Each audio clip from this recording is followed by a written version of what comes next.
And now, introducing, it's Would You Rather Wednesday, but every day is Glenn's day. Doesn't matter what your friends say, he's icy hot like Bengay.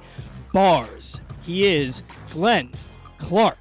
You've been on one recently. I don't know what's going on, man. Sometimes I just feel music. Are you trying to get a deal? Is that what's going on right now? Yeah. Like hopefully Sony Records is listening. Right? Every day they're tuned in. They're trying to find out what's going on. All right, good morning. It is Glenn Clark Radio. I am Glenn. He is Paul. We are here for the next couple of hours. Lots of hoops on the docket. As tonight, Navy plays for the Patriot League title, and coming up a little bit later on this morning. You did say we're doing that 11th, right? Did you put that in the rundown? I did not, but I will. All right, we should cover that. At 11 o'clock, we're going to catch up with Richard Njoku, the senior forward for Navy men's basketball, as they get ready to play Colgate tonight for the Patriot League title and a trip to the NCAA tournament. In just a couple of minutes, we're going to catch up with a former UMBC assistant, Griff Aldrich, who is now the head coach at Longwood, and they are headed to the NCAA tournament for the first time in school history. And he's got a cool story, as he was doing something where he was having far more success or making at least far more money than you do coaching basketball. And he gave it up to sort of pursue this dream of being a basketball coach, hooked up with his buddy Ryan Odom at UMBC, and now is headed to the NCAA tournament as a head coach, which is very cool. So looking forward to catching up with Griff Aldrich just in a couple of minutes. Also this morning, it's Wednesday, so Drew Forrester, drewsmorningdish.com, and we'll, of course, play Would You Rather Wednesday as we do every week. Today's show brought to you by Live Casino and Hotel. Who else? That's where I'm going to be on Sunday. Sunday starting at 3 o'clock, I'm going to be hanging out in the FanDuel Sportsbook at Live Casino and Hotel for both the Big Ten title game and the NCAA tournament selection show. So we'll be there straight through the afternoon. I'm going to be joined by a Baltimore basketball legend, former Terp, Dunbar's own Rodney Elliott is going to be hanging out with me. You know him as Noodles. He'll be there. We'll be watching the game. We'll be offering you some tips, some advice about betting, looking at those prop bets for the selection show, maybe even going ahead and giving you some bracket advice as well. It's going to be a fun day hanging out in the FanDuel Sportsbook. We're going to have giveaways. We're going to have all sorts of stuff going on. So you'll want to be there with us. If you want to guarantee your spot for this Sunday, or more importantly, for the first few days of the NCAA tournament, I would email events@sportssocialmd.com. That's the best way to go about guaranteeing your spot in the FanDuel Sportsbook. All right, so a few things to cover. Obviously, after we finished the show yesterday, the Russell Wilson news broke. It's funny because I said something like, hey, everybody's expecting it's going to be kind of a more boring quarterback carousel than everybody thinks it's going to be, and then all of a sudden, woo! It's surprising in that the reporting in the weeks leading up to it was that the Seahawks weren't going to do it. And I'll go back to the other part of it that's surprising. It's surprising that the Seahawks would get rid of Russell Wilson and hold on to Pete Carroll. I don't get that at all. And with all due respect to Pete Carroll, if I was picking one of them, it would probably be Russell Wilson. In fact, I don't know how that's debatable. It would definitely be Russell Wilson. I would be more inclined to have Russell Wilson with a different coach and maybe a different concept and all of those things than I would be to give Pete Carroll a shot with whoever the quarterback is going to end up being. It seems like people seem to believe that they'll now use the Broncos' number 9 pick on one of these quarterbacks, although, again, most draft analysts don't think one of these quarterbacks is really worth being the number 9 overall pick in the draft. So we'll see how that plays out. They did, of course, also get Drew Lock. So Pete Carroll and Drew Lock could be a combination a year from now. I'm not all that concerned, of course, because we don't cover the Seahawks, right? Like, why would I care what it is the Seahawks are doing? What I did, follow up on, and what a lot of people were talking about, was this is the reason when I'm talking about the possibility of a trade, this is what I'm talking about. If Lamar Jackson feels like he's being lowballed by the Baltimore Ravens, I would demand immediately to be traded because it is such a desperate market. I know people in Seattle think that, literally, there are people in Seattle that are unhappy with the returns on the Russell Wilson trade. Oh, they got a king's ransom. They got a lot. They got a lot. But the reason being he's 33 years old, and he's sort of appeared to be on the downside of his career of late. And look, that could just be it was a bad situation, and you get him to the right place, he's Russell Wilson again, right? But he's 33 years old. That's part of the factor here. And yet they still got 2 first-round picks, 2 second-round picks. Noah Fant, who everybody thinks of as a high-level player. Shelby Harris, who everybody thinks of as a high-level player. And whatever you want to say about Drew Lock, at least he's somebody that could play quarterback for them if necessary. I would not. Clearly that would not be the plan that I would have if I were the Seahawks, but it would be an option. They got a lot because that's how desperate this quarterback market is. There are so many teams that don't have quarterbacks. The Seahawks now enter that list. The Saints have no quarterback. The Panthers have no quarterback. The Commanders, I'm struggling, have no quarterback. None. And we're not even talking about the teams like the Colts, who technically have a quarterback, but nobody thinks they can do anything with them. There is an unreal need in the quarterback market. And if for whatever reason the Ravens are lowballing Lamar Jackson, Randy Mueller's right. They don't believe in the style long term, or they don't believe in him long term, or whatever it is. And I'm Lamar Jackson, I'm demanding a trade. Because there is a team that is more than happy to give me a boatload of money right now because they have nothing at the quarterback position. People in Pittsburgh must be ripping their hair out right now. And They're top 2 targets this offseason. And 100%, they're on that list. They're 100% on the list of teams that don't have a viable quarterback. Again, all these teams have guys they could throw out there. Mm-hmm. Like, the Steelers can throw Mason Rudolph out there if they want. He's not a viable NFL quarterback. There is no world in which that's the case as of today. Could it change? Could he turn out to be a legitimate quarterback? I guess. But as of today, he's not a legitimate quarterback, and they know that because they're trying to go get the other quarterbacks. They realize the guy can't do it. We don't have a quarterback. We got to get somebody. And everybody feels the same way about this year's quarterback class. And it's the same side of the equation, as I said. If the Ravens know they're never going to pay Lamar Jackson for whatever reason, they've just decided that, then they shouldn't play the game where they tag him a couple. They shouldn't do the Kirk Cousins thing. They, too, should read the tea leaves and say, this is the best market that has existed in a very long time for trading a quarterback. I think it'd be nuts. I think it'd be bonkers. I think it'd be insane.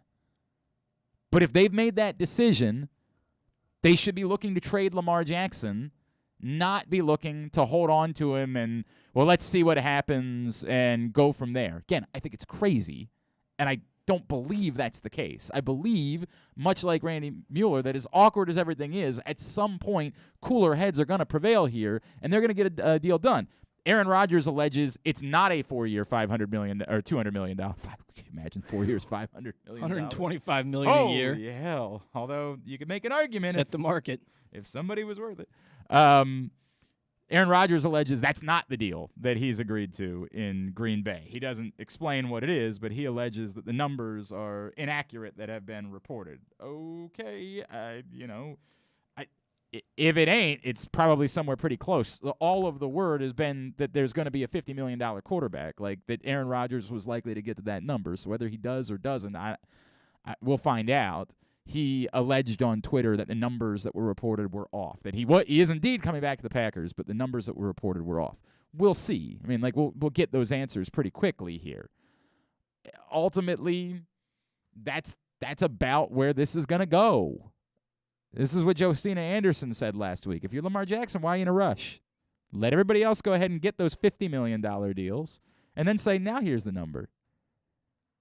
There's still going to be a team that needs a quarterback in a month, so if the Ravens still are unwilling to go that route, you can still say, go trade me. I guess there's the risk that teams at that point have used top picks on quarterbacks and don't want to, make a move at that point and want to, even if they don't fully believe in Matt Corral, they got to pretend they believe in Matt Corral, something like that. The market is weird. The market is quarterback desperate.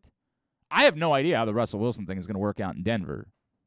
There have been a lot of points that have been made where, like, yeah, there's a great roster there and there's a lot to like about what it is they've done, but do we know for sure that Russell Wilson is still in the prime of his career? Do we know with certainty that Russell Wilson is going to go there? And even if he does, Kansas City is still in that division. The Chargers are still in that division. Do we know with certainty that the Broncos can win something of significance after doing all of this to get Russell Wilson? And the answer, of course, is we don't. But what we do know is that if they don't have Russell Wilson, they have no chance. It's what I keep coming back to with these quarterback conversations. So going back and forth with a bunch of people about this yesterday. You either have a quarterback or you don't. You don't have to have Patrick Mahomes. I get it where you say this guy isn't worth Patrick Mahomes' money. I understand your argument, but it's been very clear. Matt Stafford is not Patrick Mahomes, but he won a Super Bowl a year ago. You have to have a really good one. And the market works simply. You have a really good one, you pay him an ungodly amount of money because it gives you a chance. You don't have a really good one, you have no chance. Simple as that. All right, it is, of course, March, and so college basketball is front and center. And what a story this coach, this team is as they get ready now for the NCAA tournament. This man, we got to know him when he was an assistant here at UMBC. He's now the head coach down at Longwood, and they are going dancing for the first time in school history after winning the Big South tournament. It is a pleasure to welcome to GCR Coach Griff Aldrich, who's with us now. Coach, it's Glenn and Paul back in Baltimore. It's great to chat with you. Thank you for taking the time, and congratulations on a tournament run. Thanks, guys. It's good to visit with you guys again. Oh, it's great to chat with you, Coach. You know, it's funny, when you were here, I did not know all of the details of your story, and I was reading Feinstein's piece, and this really blows me away. At some point, does all of this make it all worth it? Like, do you wake up and say, you know what, I probably could be making a lot more money doing something else right now, but this was the dream. This is why I wanted to do this. Well, to be honest with you, it honestly wasn't the dream. I had kind of reconciled myself to, when we left Houston, my wife and I with our kids left to come join Ryan at UMBC. We actually kind of thought, hey, our role is going to be in a support role, and just to be in basketball, but equally importantly, just to be involved with the lives of our players and staff. And so this was never on our radar for sure. My dream, if I had one, was much more, hey, I'm going to hang with my buddy Ryan. It was his first head coaching gig, and I'm going to try to help him in any way I can, and we'll have a blast doing it while trying to pour into the guys. Well, as it turns out, that worked out well too, right? That also was pretty good for you. Coach, the experience, how did this happen at Longwood, right? Like, how did you go into a place where, you got a program like Winthrop that's been a power for a long time in that league.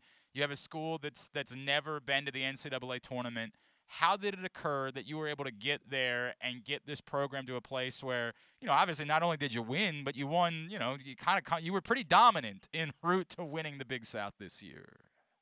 Well, I think it is funny. Ryan and I still talk almost every day, and I think we share a lot of the same values, which is we want to recruit.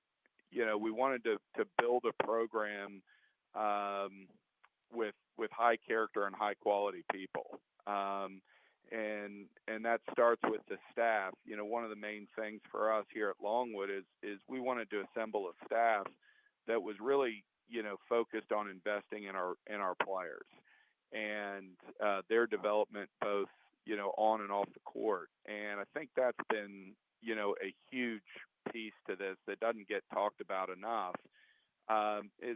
We have a tremendous staff that is constantly invested in our guys. And then obviously the second piece is, finding the right guys. And I've said this a lot, and I think it's true at UMBC as well. There are plenty of basketball players who are talented enough to play at our level. And so the talent isn't really the challenge, in my opinion. It's oftentimes more, do they have the talent and the character to kind of fit the culture that you're trying to build and establish. And I think we've been really fortunate over the past few years to, identify and attract some guys who fit that mold. And then once they've gotten here, to really buy into what we're trying to do.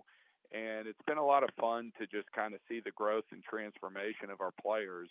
Not unlike what we saw at UMBC with guys like Joe Sherburne, who, really transformed, Jarris Lyles between, the 2 years that I was there. I mean, he's just a different person. I think Brandon Horvath, fits that mold. And obviously I'm naming some good players, but, that was true for the role guys as well. He is Griff Aldrich. He is the head coach at Longwood, of course, former assistant at UMBC that gave up a lucrative career as a lawyer in order to do this, and it's working out quite well for him as he gets ready for the NCAA tournament. Coach, you've brought up Ryan Odom's name a couple of times, and you know the affinity that we have for Ryan around here, and I can tell just by hearing you talk about him the affinity that you have for him. What were the best things that you learned from him during that time that you spent together? And is there anything that you do as a coach that you're like, you sort of giggle at because I know I only do that because the time that I spent around Ryan or the demeanor that I keep or whatever it is that maybe you learned during the time that you spent with Ryan Odom?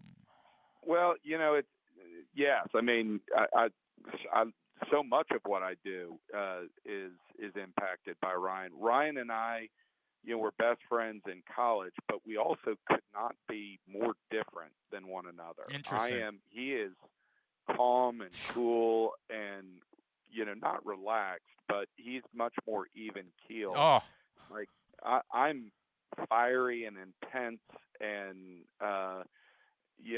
never relaxing. And, so I constantly think about Ryan, and how he would handle a situation, because I know I'm on a scale of 1 to 10 on intensity. I'm at about 12 or 13. And I think about Ryan. But I will say, Ryan is, I'm a hard grader. And one of the greatest joys of, and I'm going to say this, of my adult life, was the opportunity to watch a great friend up close and personal, work his craft and to be really, really good at it. And there were days at UMBC where I would just be in awe of, man, how did he think to do that? Or that was the perfect thing to say.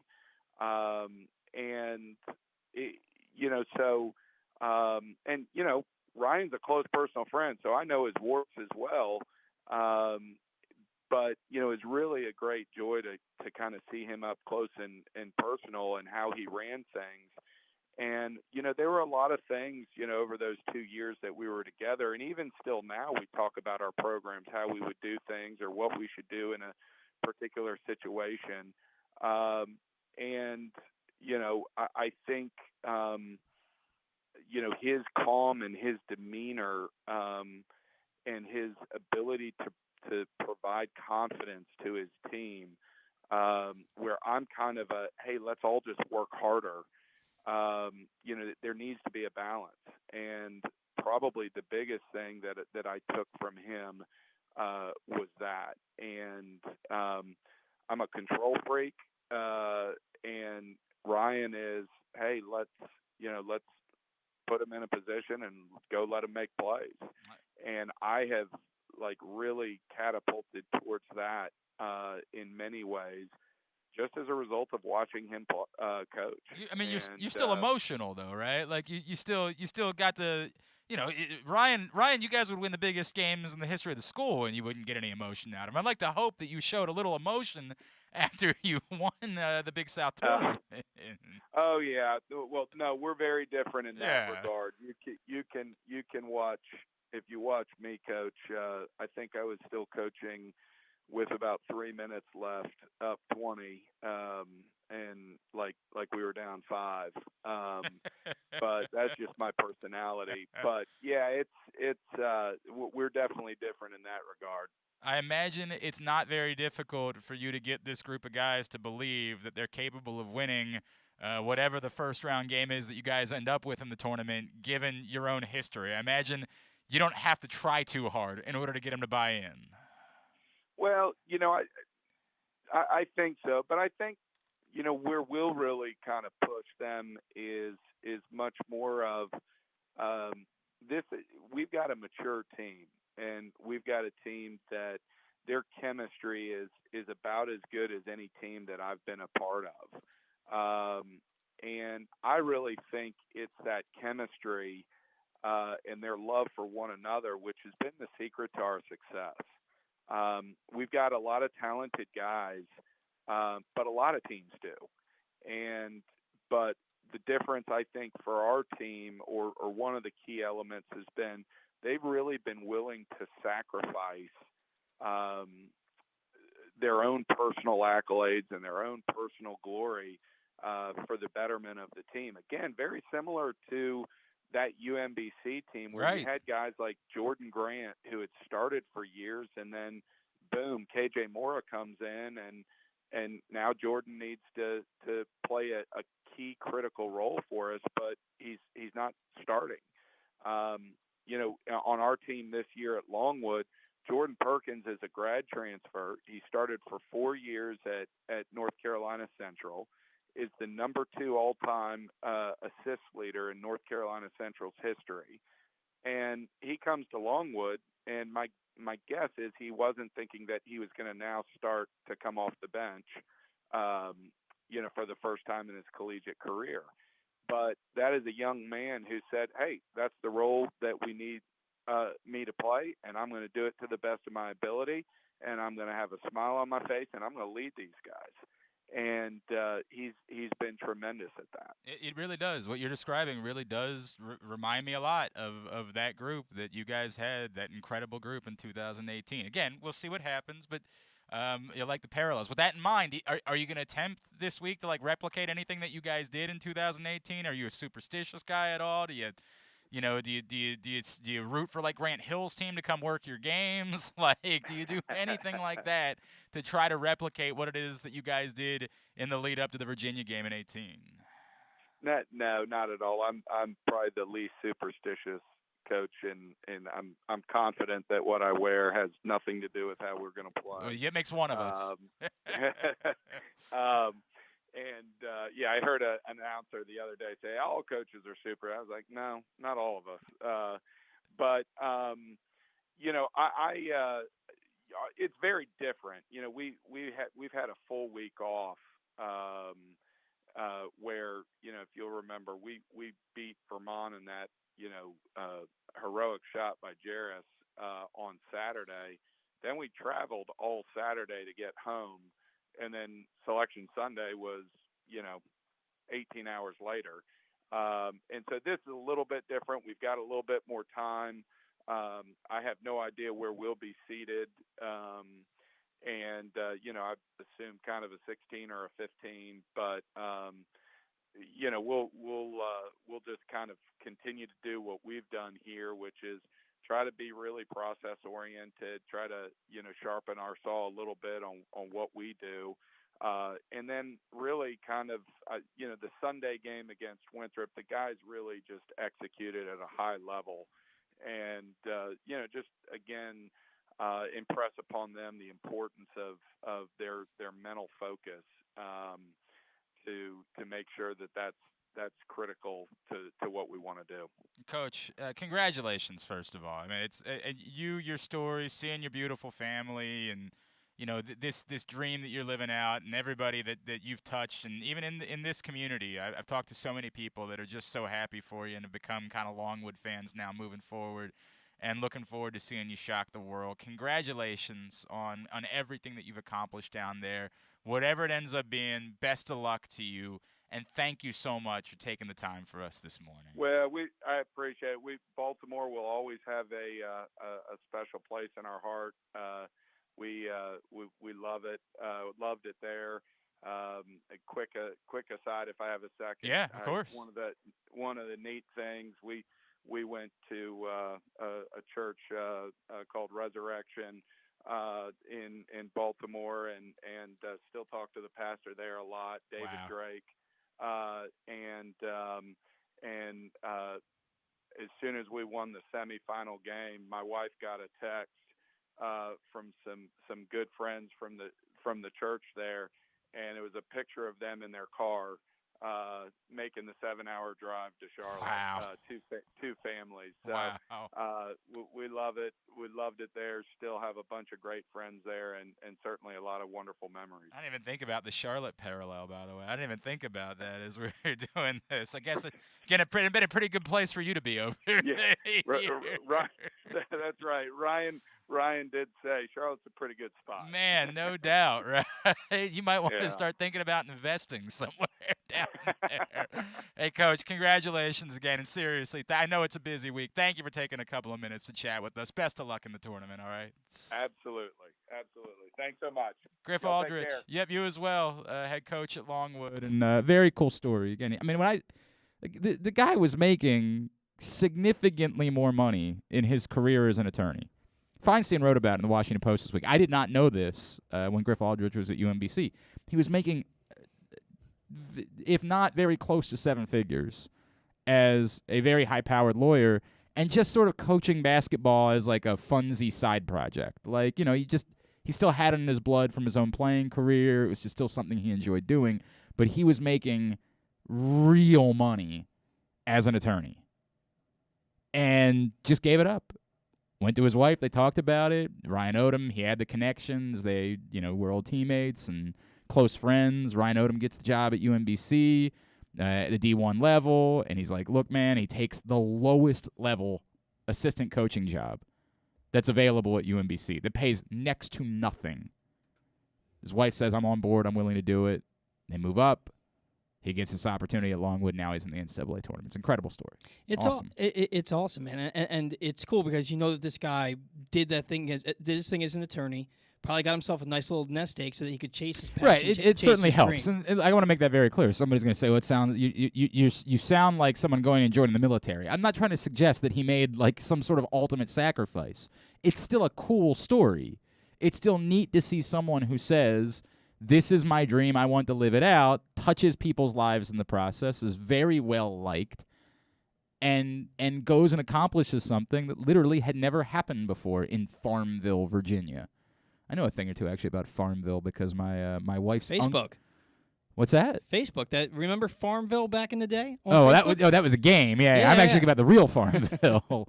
My wife's uncle was the rugby coach at Longwood University for a long time, and I always giggled whenever I saw someone wearing a Longwood hat because I'm perpetually 12 years old, right? Like, that's just the way that it works. It's sort of like the way that everybody you knew Moorhead, of course, but also like growing up, it seemed like you if you had a group of 10 people, at least one of them owned a Cox hat from South Carolina, right? I had a friend who owned that and Moorhead. Of course they did. So I always giggled about it. It was never a basketball school in any way. And yet Griff Aldrich has managed to get them to the NCAA tournament, which is just a really cool story. So it's cool, and he did it responsibly, and he proved that you can never be too. It's I'd never too late to chase your dreams. I'd like to know more about responsibly. What's the irresponsible way of doing it? The irresponsible way of doing it is to not have your nest egg, to just leave a job and take something that's less paying and struggle. He did it in what I would consider a responsible way. That's interesting.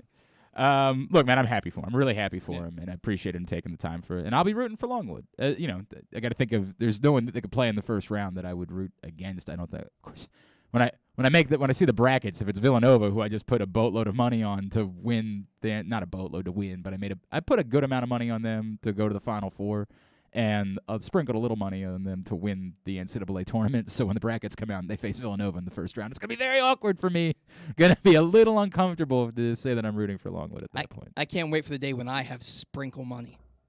Sprinkle money is a very little amount of money. You've got sprinkle money, I assure you. I don't know, man. It's a very small amount of money that you sprinkle on them because the odds are good. So if you hit, even on a little bit of money, you're making some money. That's the idea. It's the other side. It's where you hammer something if you've got that money, if you're betting something that has negative odds, that's a different scenario altogether. I don't really have that type. I don't have hammer type of money to be betting on things. It was a 50-50 night for me. As again, I mostly took Jeremy's suggestions last night. I did go rogue on. I think I bet Northern Kentucky, and that fell apart. Can't win them all. That's what the kids say. You can't win them all. It's what it is. I mostly had a decent night last night. Mostly had a decent night, and I put on a couple. You know what I actually did? I did this sometimes for emotional reasons. I also put money on Navy for tonight, just to say that I did it. Just to, I both put money on them on the points and on the money line. I actually really do like the points. I really do like that. The money line, I don't know. There was a great piece yesterday in 538 about, I know Aaron on Simply the Bets yesterday was saying it's a misnomer to think it's particularly difficult to beat a team for the third time in a year. But there was more research done by the folks at 538, given some more recent data about specifically when a team is considered the better team by computer rankings, that team struggles to beat a team for a third time. The numbers dip to something like it's 50-50 in the third game. So hopefully that streak continues for Navy tonight against Colgate. We will find out. I guess this would be an appropriate time for me to say that you should know the risks and have a plan before you start gambling. For free and confidential services, call 1-800-GAMBLER or go to helpmygamblingproblem.org. 3 scenarios are up for Would You Rather Wednesday. A few of you are already struggling. I'm not surprised by that. I don't know why it's difficult when we play Would You Rather. It's a game that's existed throughout time. It's not new. I've been playing it for centuries. It's a parlor game. You give 2 scenarios. They're not always pleasant scenarios. Sometimes they're both pleasant. Sometimes neither are pleasant. They're not always realistic scenarios, believe it or not. When you play Would You Rather Wednesday and you say, would you rather lose a finger or a toe? It's not like somebody's going to actually rip off your finger or your toe. I don't know why we struggle with these sometimes and get people that say, I don't want either. Thank you. Thank you, Jim.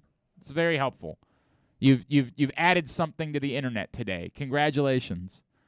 I, too, consider myself a hero. You've really just thumbs up all around.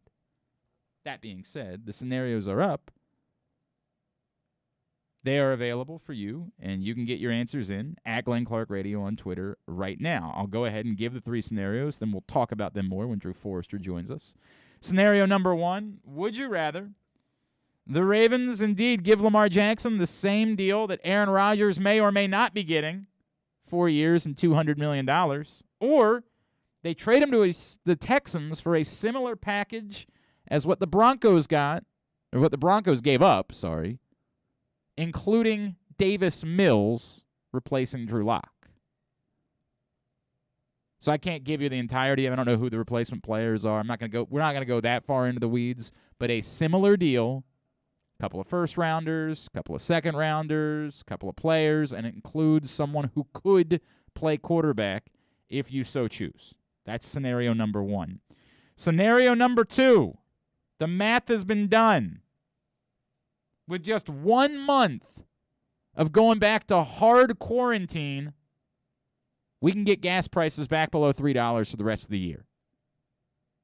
Or, no, this sucks, but we're not doing that again. And number 3, would you rather? Maryland loses to Michigan State tomorrow night in the first round of the Big Ten tournament. Then they promptly shock the world by hiring away Tony Bennett from Virginia to be their next head coach. Nobody would see that coming. Or Maryland shocks the world, wins an upset-heavy Big Ten tournament, and I drew out the path for you. Michigan State, Wisconsin without Johnny Davis, Ohio State, and Rutgers. So it'll be the 7, a depleted 2, the 6, and the 4. And then because they won the Big Ten tournament, they promptly kind of have no choice but to hire Danny Manning to be their coach. Those are the three scenarios for Would You Rather Wednesday, brought to you by Glory Days Grill. Get your responses in at Glenn Clark Radio on Twitter. We will talk about them coming up a little bit later on in the program. When we come back in, we're going to talk about the baseball situation.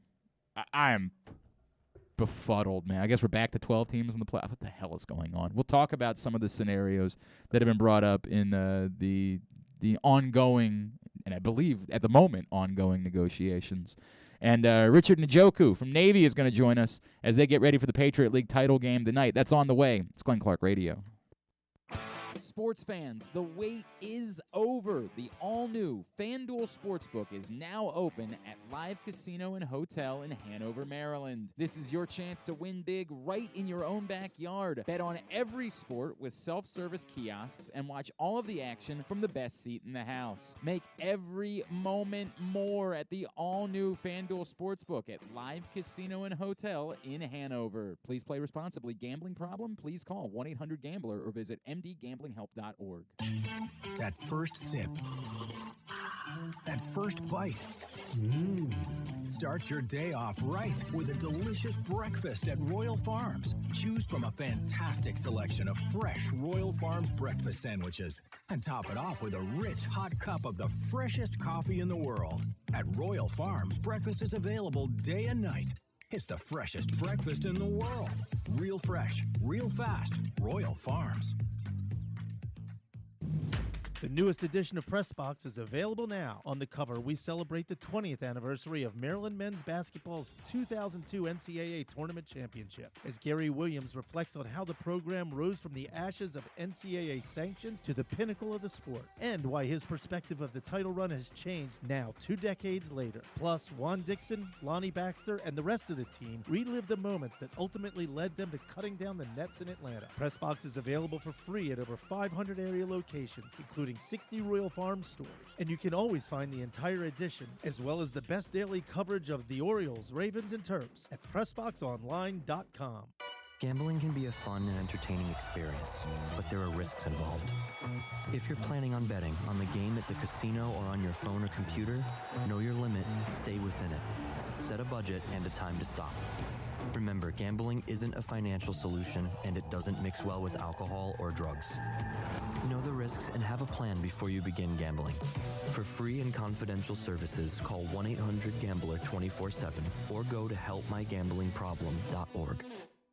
The biggest pro wrestling stars today and all time all have one thing in common. You've heard them on Jobbing Out. Matt and Nick Jackson, the Young Bucks. Thanks for having us, man. Appreciate it. The great Kurt Angle. Thanks for having me on the show. I appreciate it. Matt Riddle. Yeah, man. Thanks, man. The champ, Drew McIntyre. Oh, thank you for having me. The great Ron Simmons. Damn. Keith Lee. Appreciate you guys having me, man. Bill Goldberg. My pleasure. Charlotte. Thank you so much for having me. Mick Foley is with us. This is the greatest name for a wrestling show I've ever heard. MJF. I'm glad you're happy I'm on this show because I'm freaking miserable. Le champion. Chris Jericho. Le champion. AJ, Aaron, Brandon, and Glenn are talking pro wrestling every week on Jobbing Out. Find it at PressBoxOnline.com/radio, iTunes, and SoundCloud. Stay tuned. Your chance to win $1 million is coming up. Probably not from us. You're listening to Glenn Clark Radio. All right, back in here on GCR. We continue along on a Wednesday edition of the program. Again, Richard Njoku from Navy is going to join us at the top of the hour as they get ready for Colgate tonight in the Patriot League Championship game. Today's show also brought to you by your local Toyota dealer and buyatoyota.com. Make the most out of every day in a Toyota RAV4, available in hybrid or gas-only models. A RAV4 can get you where you want to go in style. Check out buyatoyota.com for deals on new RAV4s from your local Toyota dealer today. All right, so the baseball thing. As I talked about yesterday, as we already know, literally nothing matters. Everything is posturing. Don't listen to a word that anyone says about canceling games or anything along those lines because it's nonsense. There was a new deadline. It was yesterday. They didn't meet that deadline, and guess what didn't happen? They didn't cancel any games. You know why? Because it's all nonsense. Because none of it actually means anything. Their new deadline is today. There is optimism that perhaps something could get done today. There was optimism that something could have gotten done last night. Didn't happen. Don't know that it's going to happen today. You know what I don't still know? They can still play 162 games even if it doesn't get done today. Keep saying, I don't know when that comes up. I don't know what the hard out is for when you simply can't play 162 games, but I know it ain't March 9th. I know that beyond any shadow of a doubt, that it's not March 9th. By the way, Major League Baseball, after the players stepped up last week and won the PR battle by making a donation to stadium workers, Major League Baseball did the same thing yesterday because they were losing the PR battle on that front. It's a different conversation for a different day. As for where they are in terms of negotiating, apparently some of these things seem really wonky, right? Like the players fight for service time and pre-arbitration now appears as though it could include where you finish in Rookie of the Year voting. Yeah, 4 players. That's weird. Also could depend on market size. That's weird. These are wonky ways. And I get it. Like, it's not you and I's job to figure this thing out. And I understand they're just trying to do something that helps somebody in some way. But imagine being the player who finished 5th in Rookie of the Year voting, who definitely had a better season than the guy that finished 4th. It just so happens to be that you play in Cincinnati and they play in New York, so they got more attention. And you lose out on a year of service time because of that. Like, it's just a very wonky way of going about trying to solve this problem. And if they were to implement this, it still really doesn't do anything to stop service clock manipulation because it's 4 players across the entire league. So unless your name is Adley Rutschman, who's going to be the favorite because he's Adley Rutschman, right? But then there's still risk that you run there, right? Like a lot of risk. Well, you say that, except for the fact that the Orioles could sit there and say to themselves, like, okay, there's a scenario in which we could bring him up. He could struggle during his rookie year, and we lost a year of service time when we still could have just kept him down for a couple of weeks and not had to worry about this. Right. I don't know who's making a decision with the assumption that player is going to be in the top 4 in the Rookie of the Year voting. Again, I hope that Adley Rutschman is that guy. Trust me. And I understand why we all believe he's going to be that guy. But the notion that it is a certainty that he just doesn't have a sluggish start and it leaves him outside of the top 4 of Rookie of the Year voting is quite the hill. Oh, it's not. It's certainly not a certainty. But he's number 1 overall prospect in baseball. And people are going to anoint him as soon as he comes up. I would almost say it's reckless based on this for the Orioles to make such an assumption. I think it would be reckless for them from a business standpoint to believe that Adley Rutschman, this decision is going to come down to what's going to happen, whether or not. Well, he's going to be in the top 4 of Rookie of the Year voting anyway, so let's just go ahead and bring him up. That would be reckless. It would be, but my point is that his threshold for being in the top 4, and we're talking top 2 in each league. Right. His threshold is going to be lower because he's Adley Rutschman. So if he goes out and hits 255 with 20 home runs, he's still going to be in the running for the top 2 because he's Adley Rutschman, and that's not a bad year for your first year. It's quite possible, but again, you just don't. We're making assumptions for the sake of making assumptions. An organization has to make business decisions. Mm-hmm. They can't make assumptions. They have to do what's best for business. And Absolutely. What's best for business is if there's a chance that Adley Rutschman isn't going to finish in the top 4 of Rookie of the Year voting, but is going to, and by the way, this is totally plausible, that he has a good but not significant, or he has a decent season, just happens to finish outside the top 4 of Rookie of the Year voting. You see enough that you're not worried about him. You just, maybe he had a down month or tailed off at the end of the year or something along those lines, and it leaves him outside the top 4. You still see enough that he's going to be a good player, and he might even still be a superstar. These things can happen. Easily they can happen. Mm-hmm. You would be reckless to say, I'm bringing him up on opening day because I know he's going to be in the top 4 Rookie of the Year voting anyway. That would be insane for an organization to make that decision. Yeah. Nonsense. You still have to protect yourself. If you bring him up a few weeks later and he ends up in the top 4 of Rookie of the Year voting, obla-dee, obla-da, right? Like, but if the difference is a few weeks and you think that the Rookie of the Year thing outweighs that, this is bonkers what we're talking about. That would be a horrible business decision. And again, not that I like the process in any way. I don't care for the process. But you can't make that decision with using an assumption that he's definitely going to be in the top 4 Rookie of the Year voting. That would be, I mean, you should fire anyone involved with something like that. Imagine the scenario where you make that assumption, he finishes 5th, and you lost a year of service time in the process that you didn't need to lose. You would fire someone over a decision like that. That would be insane. You can't do that. That's why it's weird. It's very wonky to me. I get what they're trying to do. I understand they're trying to create scenarios where teams are more enticed to have their players start their clock on opening day. And I believe there was something in there about a team that brings up a player for opening day can net 3 draft picks over time, 1 pick per year if that player does well in voting. So they're trying to incentivize teams as well to bring their players up on opening day. That obviously sounds more beneficial than the other side. The other side is it's essentially you're penalizing yourself if you take a bad gamble.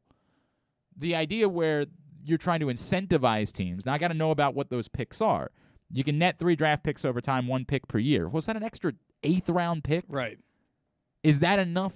I got to know what the incentive is. Right now it doesn't seem like the incentives are enough to get people not to do service time manipulation. Or to even make it, again, it comes back to me about making good business decisions. It's one we all think that the system is wrong, but we all have to acknowledge that there are business decisions that have to be made. And the likelihood, what is the actual number of games that we're talking about? It's like you have to play. What's the difference in opening day and whatever the date would be where you lose? It's not a significant number. It's not. It's something like I used to know this and now I don't because I figured it out during the pandemic shortened season that because I wanted to know for Ryan Mountcastle and I forgot the number, but it's something like 120 of like the first of the 187 days you have to be on the roster to get a full year. It ends up being the difference in something like 50 games, like something in that neighborhood. Not even. Right. Because you can come up on if opening day right. were to be like April 1st, right? You would come up on May 1st and get that extra year. And get the extra year. It's like 3 or 4 So it's more weeks. like so it's more like 30 games, right? Yeah. The idea that what are you doing that creates the trade-off that it's worth the difference in 30 games? That's the math has to be figured out to represent. And if it's an extra, compensatory draft pick, if it's an extra first-round draft pick, I think you're going to get your answer. Yeah.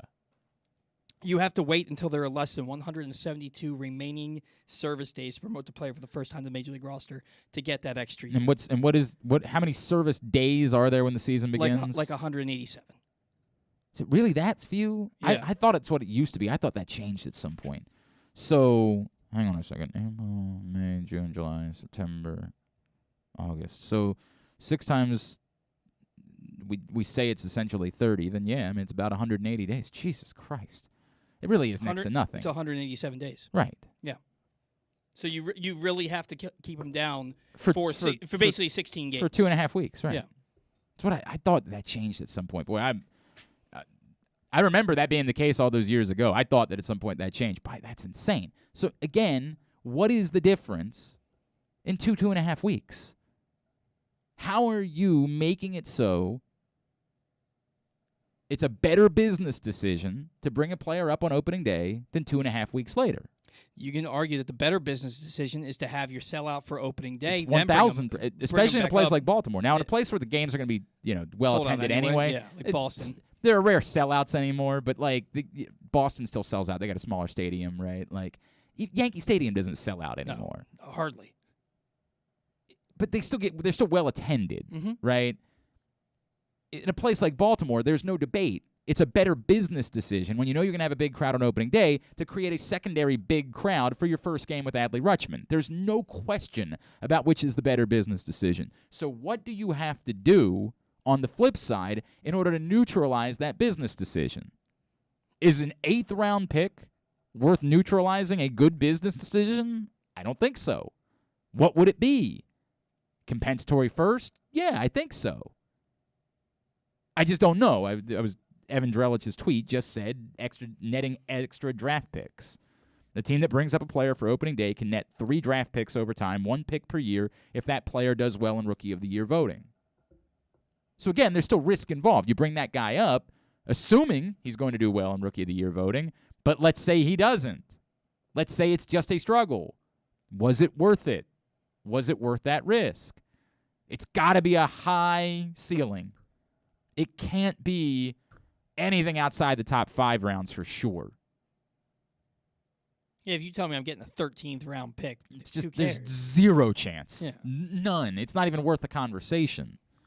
If it's a 3rd, I think I'm considering it, but I'm still not sure of that.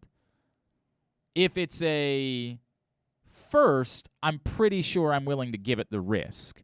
Getting a compensatory 1st-round pick, I think, is worth me saying, all right, I will make the worst business decision in the hopes of getting a compensatory 1st-round pick out of this. I think that I'd 100% do that. I still think there would be people that would say I'm not sure, right? I still think that there would be, because we're going back to talking about the difference in 2.5 weeks. Yeah. I still think there would be some people within baseball that would say I'm not sure that it's still worth that risk. But I do think at least there would be some that would. But I don't know if it's anything less than that it's worth it. And again, it's very wonky. It's a very wonky thing. I get what you're trying to accomplish. Does it actually accomplish what it is that you're trying to accomplish? Players could be optioned a maximum of 5 times before being exposed to waivers. This one is, this one's going to be wonky. The draft lottery thing. Small market teams can pick in the lottery for 2 straight years, but then they be kicked out of the lottery altogether after that.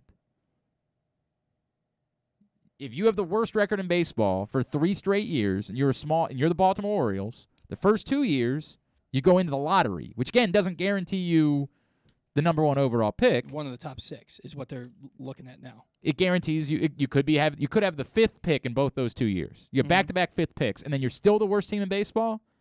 You couldn't do any better than the 10th pick.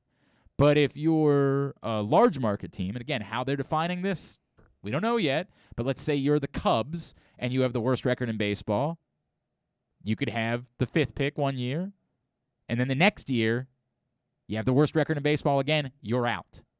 You don't do any better than the 10th pick. I certainly think it goes a long way into breaking down purposeful tanking. The unabashed tanking. Would there still ultimately be teams that would make decisions and say, well, we're better off being in the draft lottery because we're not going to be all that good? Yes. But the utter tear it down to the studs, do not put a qualified major league roster together whatsoever, do not attempt to, I think it would go a long way to breaking that up. Which, again, this is sort of where there's a parallel to what we were talking about with Calvin Ridley. The intent is that you want there to be fair competition, legitimacy to what it is that you're doing. And while I defend the Orioles making the decision that they made because there is a blueprint that shows that you can be successful with it, I said all along, inherently, I don't want this in American professional sports. There is so much money at stake that you don't want there to be a number of teams who simply aren't trying. By the way, as everybody's pointed out, the Brian Flores thing is a huge problem for the NFL.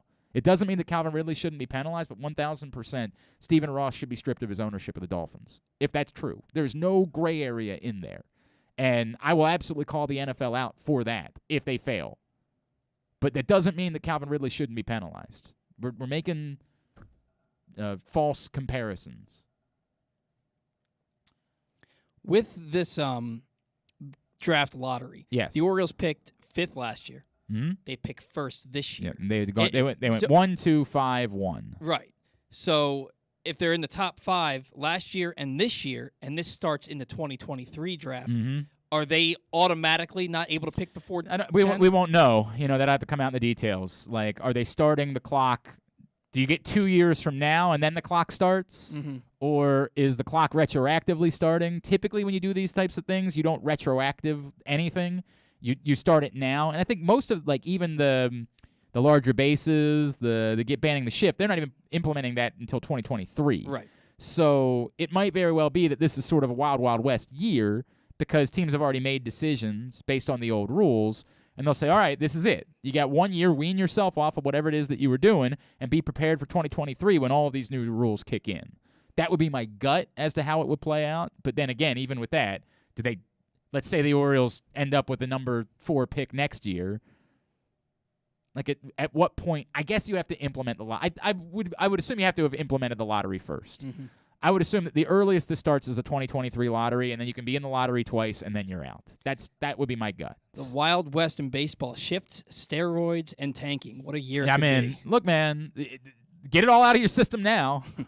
I think the steroid thing will be taken care of. I do. 100% will I do think that they're going to 100% take care of that. I don't know what guys have been doing this offseason, but I think they'll take care of the steroid thing before they start playing baseball again. Although, if they're worried about whether or not fans have dipped out a little bit, they might want to try to see if they can get guys to hit a bunch of home runs See this Aaron season. Judge or Pete Alonso hit 80 home runs this year. That might be what baseball's looking for in order to try to get interest back after an awkward time.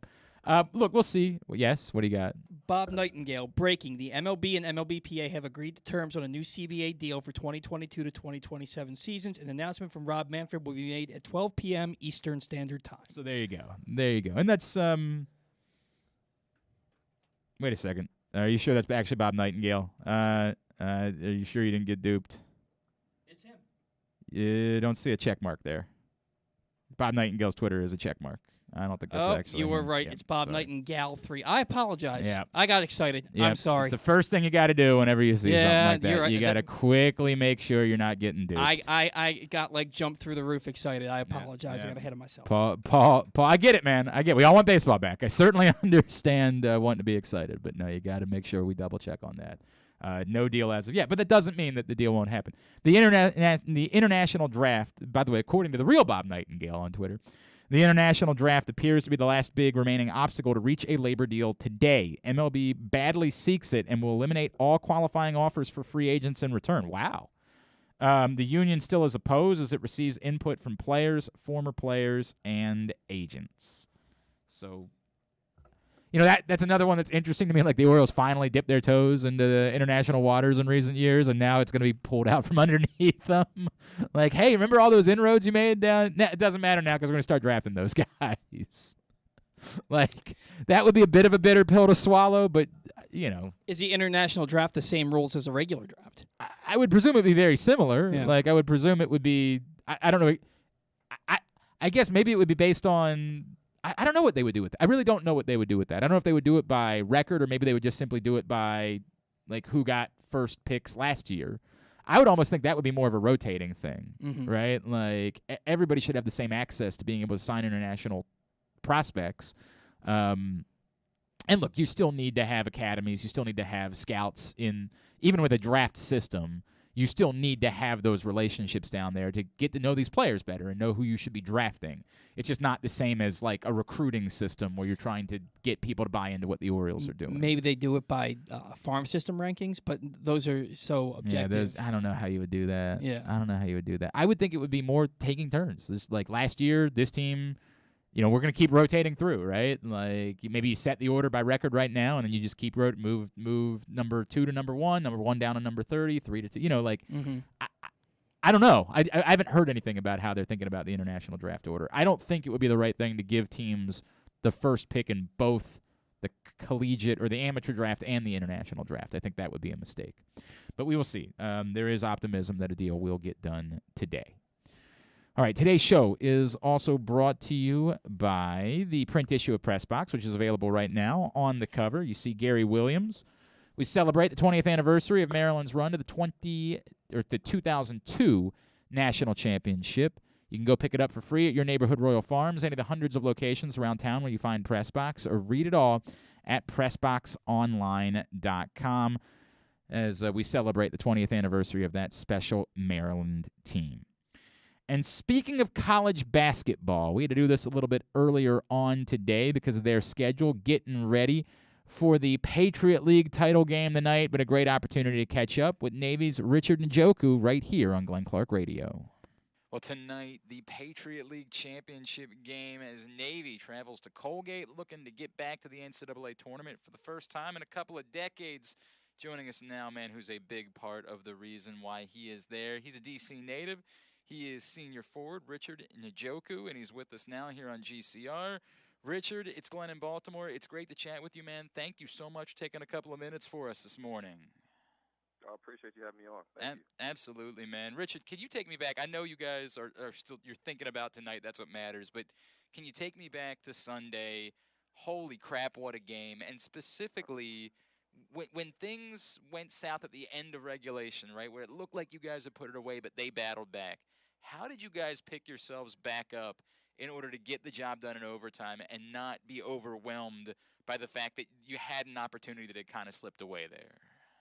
Well, I think what all it comes down to is Coach D's always preaching next play, next possession, move on to the next thing. And that's what we just had to do. Faced with the overtime battle, we know we tried to play the best defense we could in regulation. We came just a little bit short, and then we had another 5 minutes to get the job done. We just knew, looked to each other, and so everyone on the team the same goal, same focus. Just win the game, next play, move on. That's all that matters, right? It doesn't. Who cares what happened at the end of regulation? You guys are playing for a title. That's all that matters. Yep. Richard, you mentioned defense. It's been such a story for your team all season long, and you've been such a critical part of that, right? Can you take me through what the defensive mentality is for this team and why it seems like no matter where you are, no matter who the opponent is, you guys are able to lock in and get the job done defensively? I think defense really starts with our main word that we always talk about is toughness. It's just being able to go for those loose balls. And every defensive possession matters. We pride ourselves on just being the best defensive team everywhere we step on court, and it really starts with us at practice.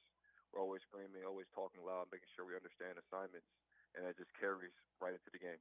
How much, when you reference that you guys are like that in practice, does it ever, does it ever get chippy? When guys are guarding and defending like that in practice, does it become a little bit of an intense scenario when you guys are doing that?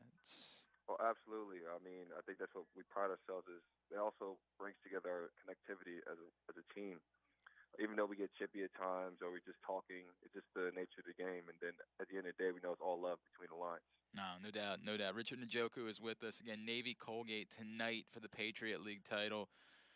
Richard, you guys obviously played them a couple times this season, and they got the best of you both times. What did you learn? We know this is a really good Colgate team. There's no debate about that. There's a reason why they're hosting this game, what they were able to do. But what did you learn from those two meetings that you feel like you can use in order for the outcome to be different tonight? I think the biggest thing we learned is just as a team, we're right there. I think just defensively, we just a couple missed assignments, a couple made free throws, and we're just right there in the game.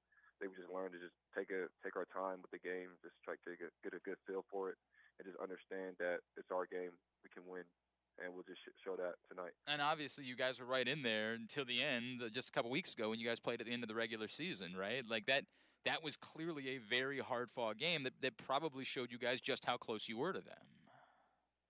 Yeah, absolutely. I think there was a big turnaround from the first game, which was about, I believe, a 19-point loss. Yeah. And the second game ended up losing by 5. Really just proved to the team it was like we're just a couple good possessions away from just being exactly where we are. And we're going to be able to prove that out tonight. I mean, it's huge for us as a team, just especially playing a game like that in that atmosphere, it's being loud, just preparation for the championship. Richard, you guys were so good a year ago, and unfortunately you ran into – of course, we know what the world was like a year ago, Yep. and you guys ran into some of those issues as you got to the Patriot League Tournament. How much have you guys used what happened a year ago to fuel you throughout this season to say we're not going to allow ourselves to come up short again this year? I think it's something that we started off with just beginning of the season, knowing we just had unfinished business, especially for me being a junior last year and Cam Davis being our senior.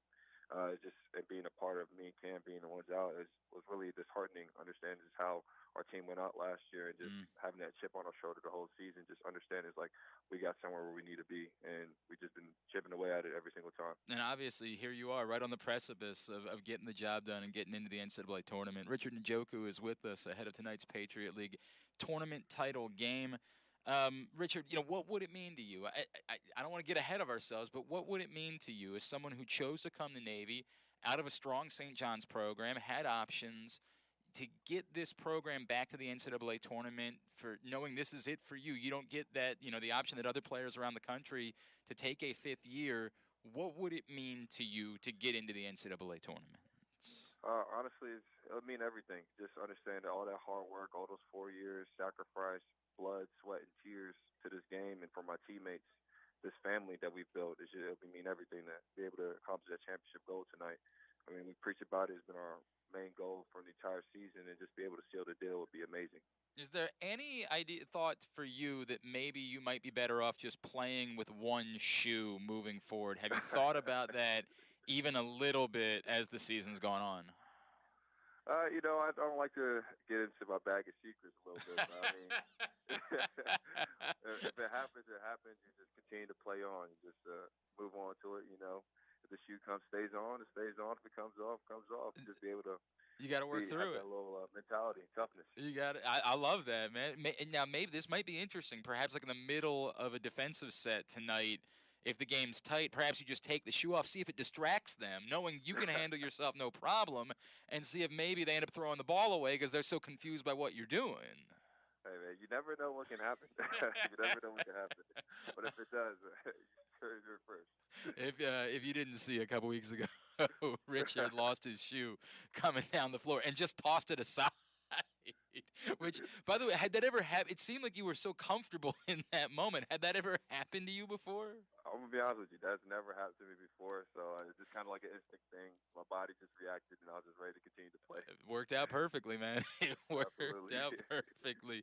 Hey, Richard, for those that don't know your story, why was the Naval Academy the right spot for you? It is very much unlike anywhere else that you could go to continue your basketball career. Why was it the spot for you, and what have these 4 years meant to you, not just from a basketball standpoint, but from obviously what it is that you're doing now for the rest of your life? I think it really stems from just my background, being born from 2 Nigerian immigrants, to just be able to give back to the country has given me and my family so much. It's just been an awesome experience. So when I saw that Navy offer, I considered it a lot. And to be here 4 years later, about to become an officer in the Navy, has just been a journey and an honor, especially just to be with my teammates, especially with my other seniors, John, Christian, and Greg. Just being able to further our commitment to our country has been awesome. Is it something that takes on a whole new light, knowing what's going on in the world right now? Like, how much obviously you're worried about basketball in the moment, but there's a reality that's out there, and clearly it's far different for you. No offense to the Colgate guys, but they don't have to think about the same way that you do. Like, is it something that is the reality of that, something that you've had to think about a little bit more in recent weeks? Definitely. I'm just sitting and talking with the seniors. It's something that we definitely do talk about because it's something we're about to jump into very soon. And just also having an understanding is like, as much as we love the sport we're playing, we're called to something higher to that. Yeah. So it's just really just taking our time and understanding, being blessed with what we have right now, and then looking forward to the future. Well, we're going to root for you anyway, but I just want you to know how grateful we are that you approach things that way and what you're willing to do for the rest of us. It's truly incredible, Richard. I really appreciate it. Yeah, did you get a chance to watch the women the other night? Were you watching live as Jen hit that shot? Absolutely. The whole team was on the bus watching it. It was awesome. You hear her screaming on the bus. What was that like? I mean, y'all just high-fiving and losing your minds as you're watching that unfold? Yeah, I mean, and so the guys in the upper half of the bus, they had it on 5 seconds faster, so they were screaming. We're like, "Oh, don't tell us, don't tell us!" The guys in the back were just like, "Oh my God!" And it was surreal. That's cool, man. To see her make that shot and the season she's had so far, it's just been amazing. I wanted to give you an opportunity because I noticed on social media you have really gassed her up a lot. Like you've sent out a lot of retweets over the years. For people that don't know. Like how special is Jen as a player, and how cool has it been for you to develop a relationship like that? I mean, Jen's an awesome player and awesome person, and just to call her as a friend and just know that she really is a dog on the basketball court. I mean, she plays every game with her whole heart out. So even the last game when they played at home for their first round matchup, the guys were in there, were cheering, screaming. She was playing the same way she normally plays, put on the show, and it was just awesome to see. That's awesome. And to see her just grow as a player over the past 4 years has been amazing. That's incredible, man. Richard Njoku, tonight, Navy, Colgate, Patriot League Championship game Going to be a raucous atmosphere on the road. That's the way it works in the Patriot League. You get the 1 seed. You get the right to host the game. You know what you're going to be up against. Richard, social media-wise, what can we plug for you? Twitter, Instagram, anything along those lines? My Twitter is at BigRich32, and that's the same for my Instagram as well. Give him a follow on there, and make sure you're tuned in tonight, 7:30 on CBS Sports Network for the Patriot League title game. Richard Njoku, best of luck tonight, man. Go get him. May we be talking again about you guys getting ready for the NCAA tournament, and thank you for taking a couple of minutes for us on game day this morning, all right? Absolutely. I really appreciate it. As Richard Njoku from Navy, again, ahead of tonight's Patriot League title game. Great dude, heck of a player, and you know, they got a chance. They got a chance to end, you know, it's not the longest drought, as we know that was Towson's of the area teams, but a long drought, you know, the second longest drought for getting to the NCAA tournament, and it'll be fun to watch them tonight on CBS Sports Network as they take on Colgate. Yes. So this one is real. Yeah. Did you see Andy Enfield signed a contract extension through 2027, I did 2028 not see with that. USC? That would be very significant as far as the Maryland coaching search is concerned. So Andy Enfield, and this would actually, this is John Rothstein, who reports that Andy Enfield has signed a contract extension through 2027 and 28 season. Enfield was considered a primary candidate for the vacancy at Maryland. That would seem to put Kevin Willard right in the crosshairs. And by the way, this was always a thought process of how this could play out with Andy Enfield, that he could end up using the Maryland vacancy in order to get the money that he was looking for at USC, or, frankly, that Maryland just wouldn't be willing to pay. It might not. The first thought that people would have is that Andy Enfield used Maryland.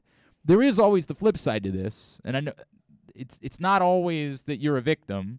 It just might very well be that Andy Enfield genuinely wanted to go to Maryland. Maryland might have genuinely wanted Andy Enfield, but Maryland might have said, this is the limit to what we're willing to pay you. And at the end of the day, if USC stepped in and said, yeah, but we're willing to pay you this, you say, hey, man, I'd love to be in Maryland, but, you know, if you guys are offering me $4 million and they're offering me $8, like, and I don't think the numbers would be quite that drastic, but you get what I'm saying. Is the limit, or is that the limit, or is the limit for Andy Enfield different than it is for? I have been given the understanding that the limit is kind of the limit. That Okay. there was not a world in which Maryland was.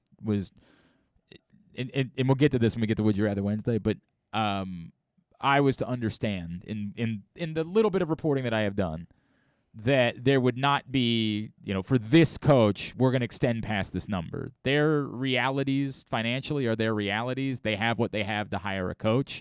It's why some of those pipe dream names that were put out there, the Nate Oates, the Eric Musselmans, it was just never practical. They were never going to be able to go to the amount of money that would require to get somebody to say, even Ed Cooley.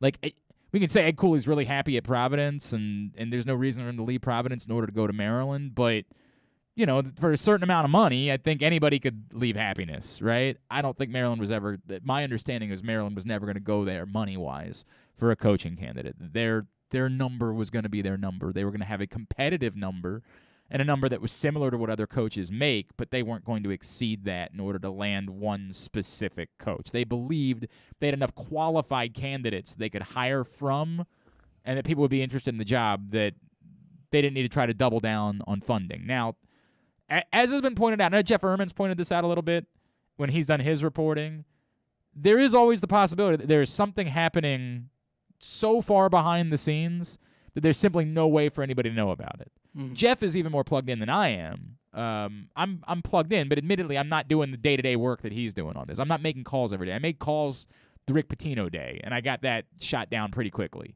I've made a few calls during this process, but it's just not my job the same way in order to be the guy that's doing the heaviest reporting on something like this. Andy Enfield, admittedly, was the top guy of the practical candidates on my list, so that's a bummer to me. I think Andy Enfield's a hell of a coach. I think he would have been a great hire and a practical hire for the University of Maryland, so I'm bummed out in that way. Do I think he's a drastically better coach than, say, Kevin Willard? No, but you're almost kind of painting yourself into the corner now where it's Kevin Willard, I don't want to say or bust, but it better be Kevin Willard for the initial reaction from the fan base. I think anything less than Kevin Willard gets a groan in response from the fan base, which doesn't mean that a a Mark Pope or a Dennis Gates or a Nico Medved or even a Ryan Odom wouldn't be a qualified good hire long term. But in terms of wanting people to be excited, first of all, I'm not even sure that Kevin Willard is particularly exciting. It's just that it feels like a good hire. It feels like if you can land a guy who's coaching in the Big East right now and who's had some success, that's what Maryland should be capable of doing. It doesn't feel like Maryland should have to dip down a level in order to find their coach. But if it's not Kevin Willard, I'm hard-pressed to know who it would be without dipping down to a lower level. Andy Enfield was the only other one that was out there. Again, unless you really are able to lure Ed Cooley away from Providence. I just find that very unlikely at this point. I have been more and more convinced the more people I've talked to that that's not something that's happening. How quickly do you think this thing gets done once Maryland's season's over? I think it depends on who they're hiring. You know what I mean? Like if it was Andy Enfield and he was in the tournament until the Elite Eight, you can't hire your coach until I think it has everything to do with who they're hiring. If they are in love with Steve Forbes from Wake Forest, for example, and Wake Forest doesn't make the NCAA tournament, I think it could get done on Monday. If they're hiring someone, if they're trying to go to the lower level and it's someone whose team is making a run in the NCAA tournament, then they're going to have to wait. But I think you'll get your answer likely. I say that. There are other jobs that are going to become available, and it might very well be that a guy that you've had your eye on wants to know about those other jobs too. Wants to find out, I guess Tom Crean's going to be gone from Georgia. I can't fathom someone choosing Georgia over Maryland basketball. I mean, by God, if that's the case, there are far bigger problems at Maryland. But there will be other jobs that will be available, and it might very well be that a guy that you like wants to know about those jobs too. So maybe you can't get it done as soon as Monday or Tuesday. You might need a little bit later on in the week. But I don't think they're going to want to wait long. I wouldn't imagine. Ideally, Final Four weekend also represents a bit of a national convention for college basketball, and you ideally want to have your coaching staff in place by the time you get to Final Four weekend. Again, with the exception being if they are waiting on someone who's maybe making a Porter Moser type run from a few years ago at Loyola Chicago. If they think their coach is whoever it is that just happens to, I can't even think of who this would be off the top of my head. I'm going to use Griff Aldrich's name. I don't think in a million years it's Griff Aldrich. There's no world. I'm just using his name for the sake of doing it. If that was the guy they had their eye on and Longwood's going on this insane run, then they're going to have to wait it out. That guy's not departing in the middle of an NCAA tournament run to take your job. So availability is going to be the biggest factor in all of this. But they're going to want to get it done quickly. And the Final Four traditionally, because you want – it's not like the same as the Senior Bowl with the NFL where you want to have your coaching staff in place to go send them down to scout at the Senior Bowl. But it is a national convention, and you want to have your guys there that are going to be part of your coaching staff when you get to the Final Four. So I think that's a timeline that they'll want to fit. But not going to be Andy Enfield, and that's a bummer. I mean, I can't hide from that. I think Andy Enfield would have been a really good choice. Do I think he was the only choice? Do I think there aren't other good choices? Not at all. But I happen to think Andy Enfield would have been a home run hire for the University of Maryland, and so I'm bummed out by that because I think that would have been a really good one. All right, today's show. Or actually, you know what? Just a reminder that Stan the Fan and Ross Grimsley had a great conversation with Tim Kirkchin on Monday night, and if you missed it, you should go check it out right now at facebook.com/PressBoxSports by clicking on the videos tab or by going to PressBoxOnline.com/video. Stan does 2 shows for you every week, PressBox Live, available in those locations. When we come back in, Drew Forrester and Would You Rather Wednesday brought to you by Glory Days Grill. That's on the way. It's Glenn Clark Radio. Sports fans, the wait is over. The all-new FanDuel Sportsbook is now open at Live Casino and Hotel in Hanover, Maryland. This is your chance to win big right in your own backyard. Bet on every sport with self-service kiosks and watch all of the action from the best seat in the house. Make every moment more at the all-new FanDuel Sportsbook at Live Casino and Hotel in Hanover. Please play responsibly. Gambling problem? Please call 1-800-GAMBLER or visit mdgamblinghelp.org. That first sip. That first bite.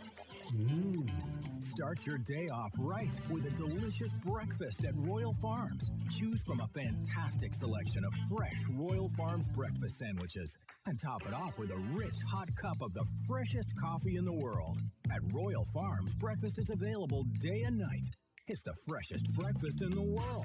Real fresh, real fast. Royal Farms. Gambling can be a fun and entertaining experience, but there are risks involved. If you're planning on betting on the game at the casino or on your phone or computer, know your limit, stay within it. Set a budget and a time to stop. Remember, gambling isn't a financial solution, and it doesn't mix well with alcohol or drugs. Know the risks and have a plan before you begin gambling. For free and confidential services, call 1-800-GAMBLER 24/7 or go to helpmygamblingproblem.org. Glory Days Grill's St. Patrick's menu is now in full swing, and it's their most popular seasonal menu all year. New in 2022 are their smoky thigh wings with Guinness grilling sauce, a house-made Guinness barbecue sauce. Fan favorites also include their corned beef and cabbage, the shepherd's pie with Guinness braised ground beef, the Glory Days Reuben, and the Rachel. Enjoy a pint of Guinness or Guinness Baltimore Blonde. The St. Patrick's menu is available for the whole month of March. Come in for great food, cold beer, and basketball. Find out more about Glory Days Grill and get your order in online at glorydaysgrill.com. The newest edition of Press Box is available now. On the cover, we celebrate the 20th anniversary of Maryland men's basketball's 2002 NCAA Tournament Championship, as Gary Williams reflects on how the program rose from the ashes of NCAA sanctions to the pinnacle of the sport, and why his perspective of the title run has changed now 2 decades later. Plus, Juan Dixon, Lonnie Baxter, and the rest of the team relive the moments that ultimately led them to cutting down the nets in Atlanta. Press Box is available for free at over 500 area locations, including 60 Royal Farms stores. And you can always find the entire edition, as well as the best daily coverage of the Orioles, Ravens, and Terps at PressBoxOnline.com.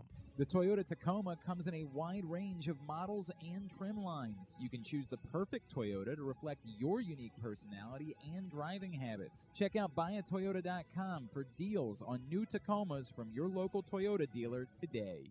If you miss anything, don't forget that you can find whole shows later on Spotify, Apple, or Amazon Podcasts. It's Glenn Clark Radio. All right.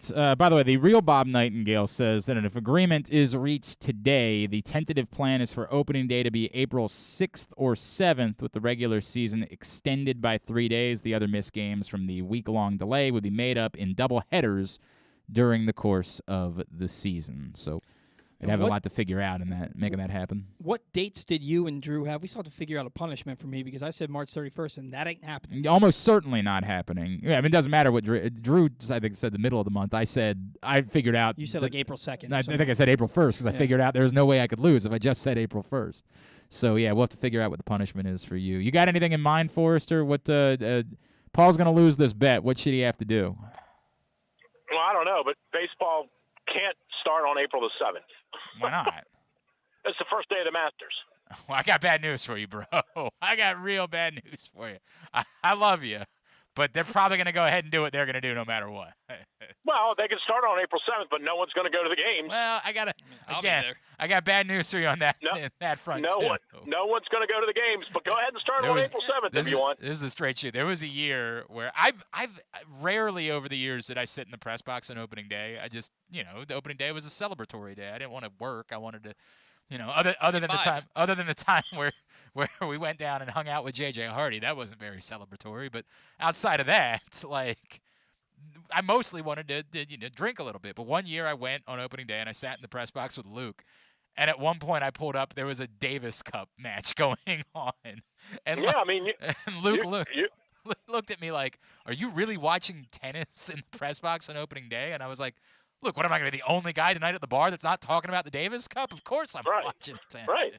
Well, yeah, you can start the season on April 7th, but it's the first day of the Masters. Just remember that. Well, Drew, unless somebody goes on a Tiger Woods-esque run on the first day or two. You're talking to the wrong guy, Paul. You're talking to the wrong guy. With the exception of the guys like you, Drew, I think most people don't really tune in till Saturday. Paul, be quiet. You're talking to the wrong guy. Just be quiet. You're better off not saying anything. You're talking to the wrong person about this topic. I love golf as much as the next guy. Drew cancels his plans for the Monday and Tuesday of the week for the practice rounds at the Masters. Correct. That's true. There's people like Drew, but I think the vast majority of people start watching on moving day. You're just causing problems. That's your fault. Just causing problems. Yep. All right, so tell me there's all these various crazy stories this week. There's the baseball thing, and they're going to do extra, larger bases, and they're getting rid of the shift. There's the Lamar Jackson. What is actually interesting to you? And I don't know why I'm asking this question, because you're probably going to say something stupid like Tiger Woods' Hall of Fame speech. No, first of all, the Rodgers thing and the Wilson thing is interesting as it relates to Lamar for sure. I wrote about that today. The Players Championship in golf is huge because it's the biggest purse of the year, and it does, if you believe that the field matters, which it does, this is the best field of the year in any golf tournament. If you win this golf tournament, you've beaten the best field of the year. I mean, there's no doubt about that. And it's on a remarkable golf course. So, that is very interesting to me. But I still think I keep saying this over and over, I still think the Lamar story is one of the most intriguing stories that we've had in a decade in Baltimore. And I have no idea when it's going to end or if it's going to end or how it's going to end, which also kind of makes it interesting. Like, I think 6 months ago, you and I would have said there isn't anything interesting about it. They're going to re-sign him. It's done. That's it. And now I don't really know what's going to happen, which I do think makes it interesting. To an extent, I agree, and I'm gonna lay it into number one on Would You Rather Wednesday, because it's going to set up a conversation that you and I are going to have, because I think I know your answer. But I agree that it's interesting, and I also agree that to your point, 6 months ago, I would have said I'm 90% certain, and I might be closer to 60% certain at this point. It has changed. There's no doubt about that. My opinion has changed. And somebody would say, well, that's because Lamar struggled for 4 weeks against the blitz. And that's not what it is to me at all. That has nothing to do with anything. It's more to me the strange nature of how this is going. And that I can't define in any way. I still don't really know. My gut still comes back to ultimately that if the Ravens put down a market offer for Lamar Jackson, he would sign it. That would just be the end of the story.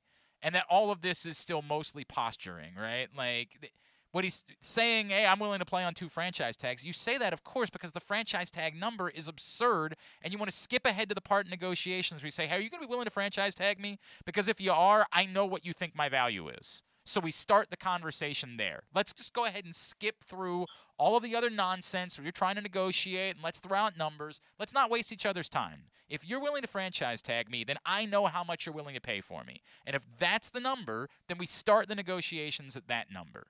And I think ultimately they'll get there. I still think they'll get there ultimately, but it is weird. I can't hide from the fact that it's weird. Yeah, I mean, I don't know what's holding it up, but I know there's been a lot of talk, obviously, about the whole not having an agent thing, and would this have gone more smoothly and been done by now if you would have had an agent? There's no way to know the answer to that. I mean, it's distinctly odd that a player of his caliber in any sport doesn't have someone representing them. I don't think there's any arguing that this is just not something that happens. That said, I have no way of knowing whether or not they would have had a deal done already or not. So I don't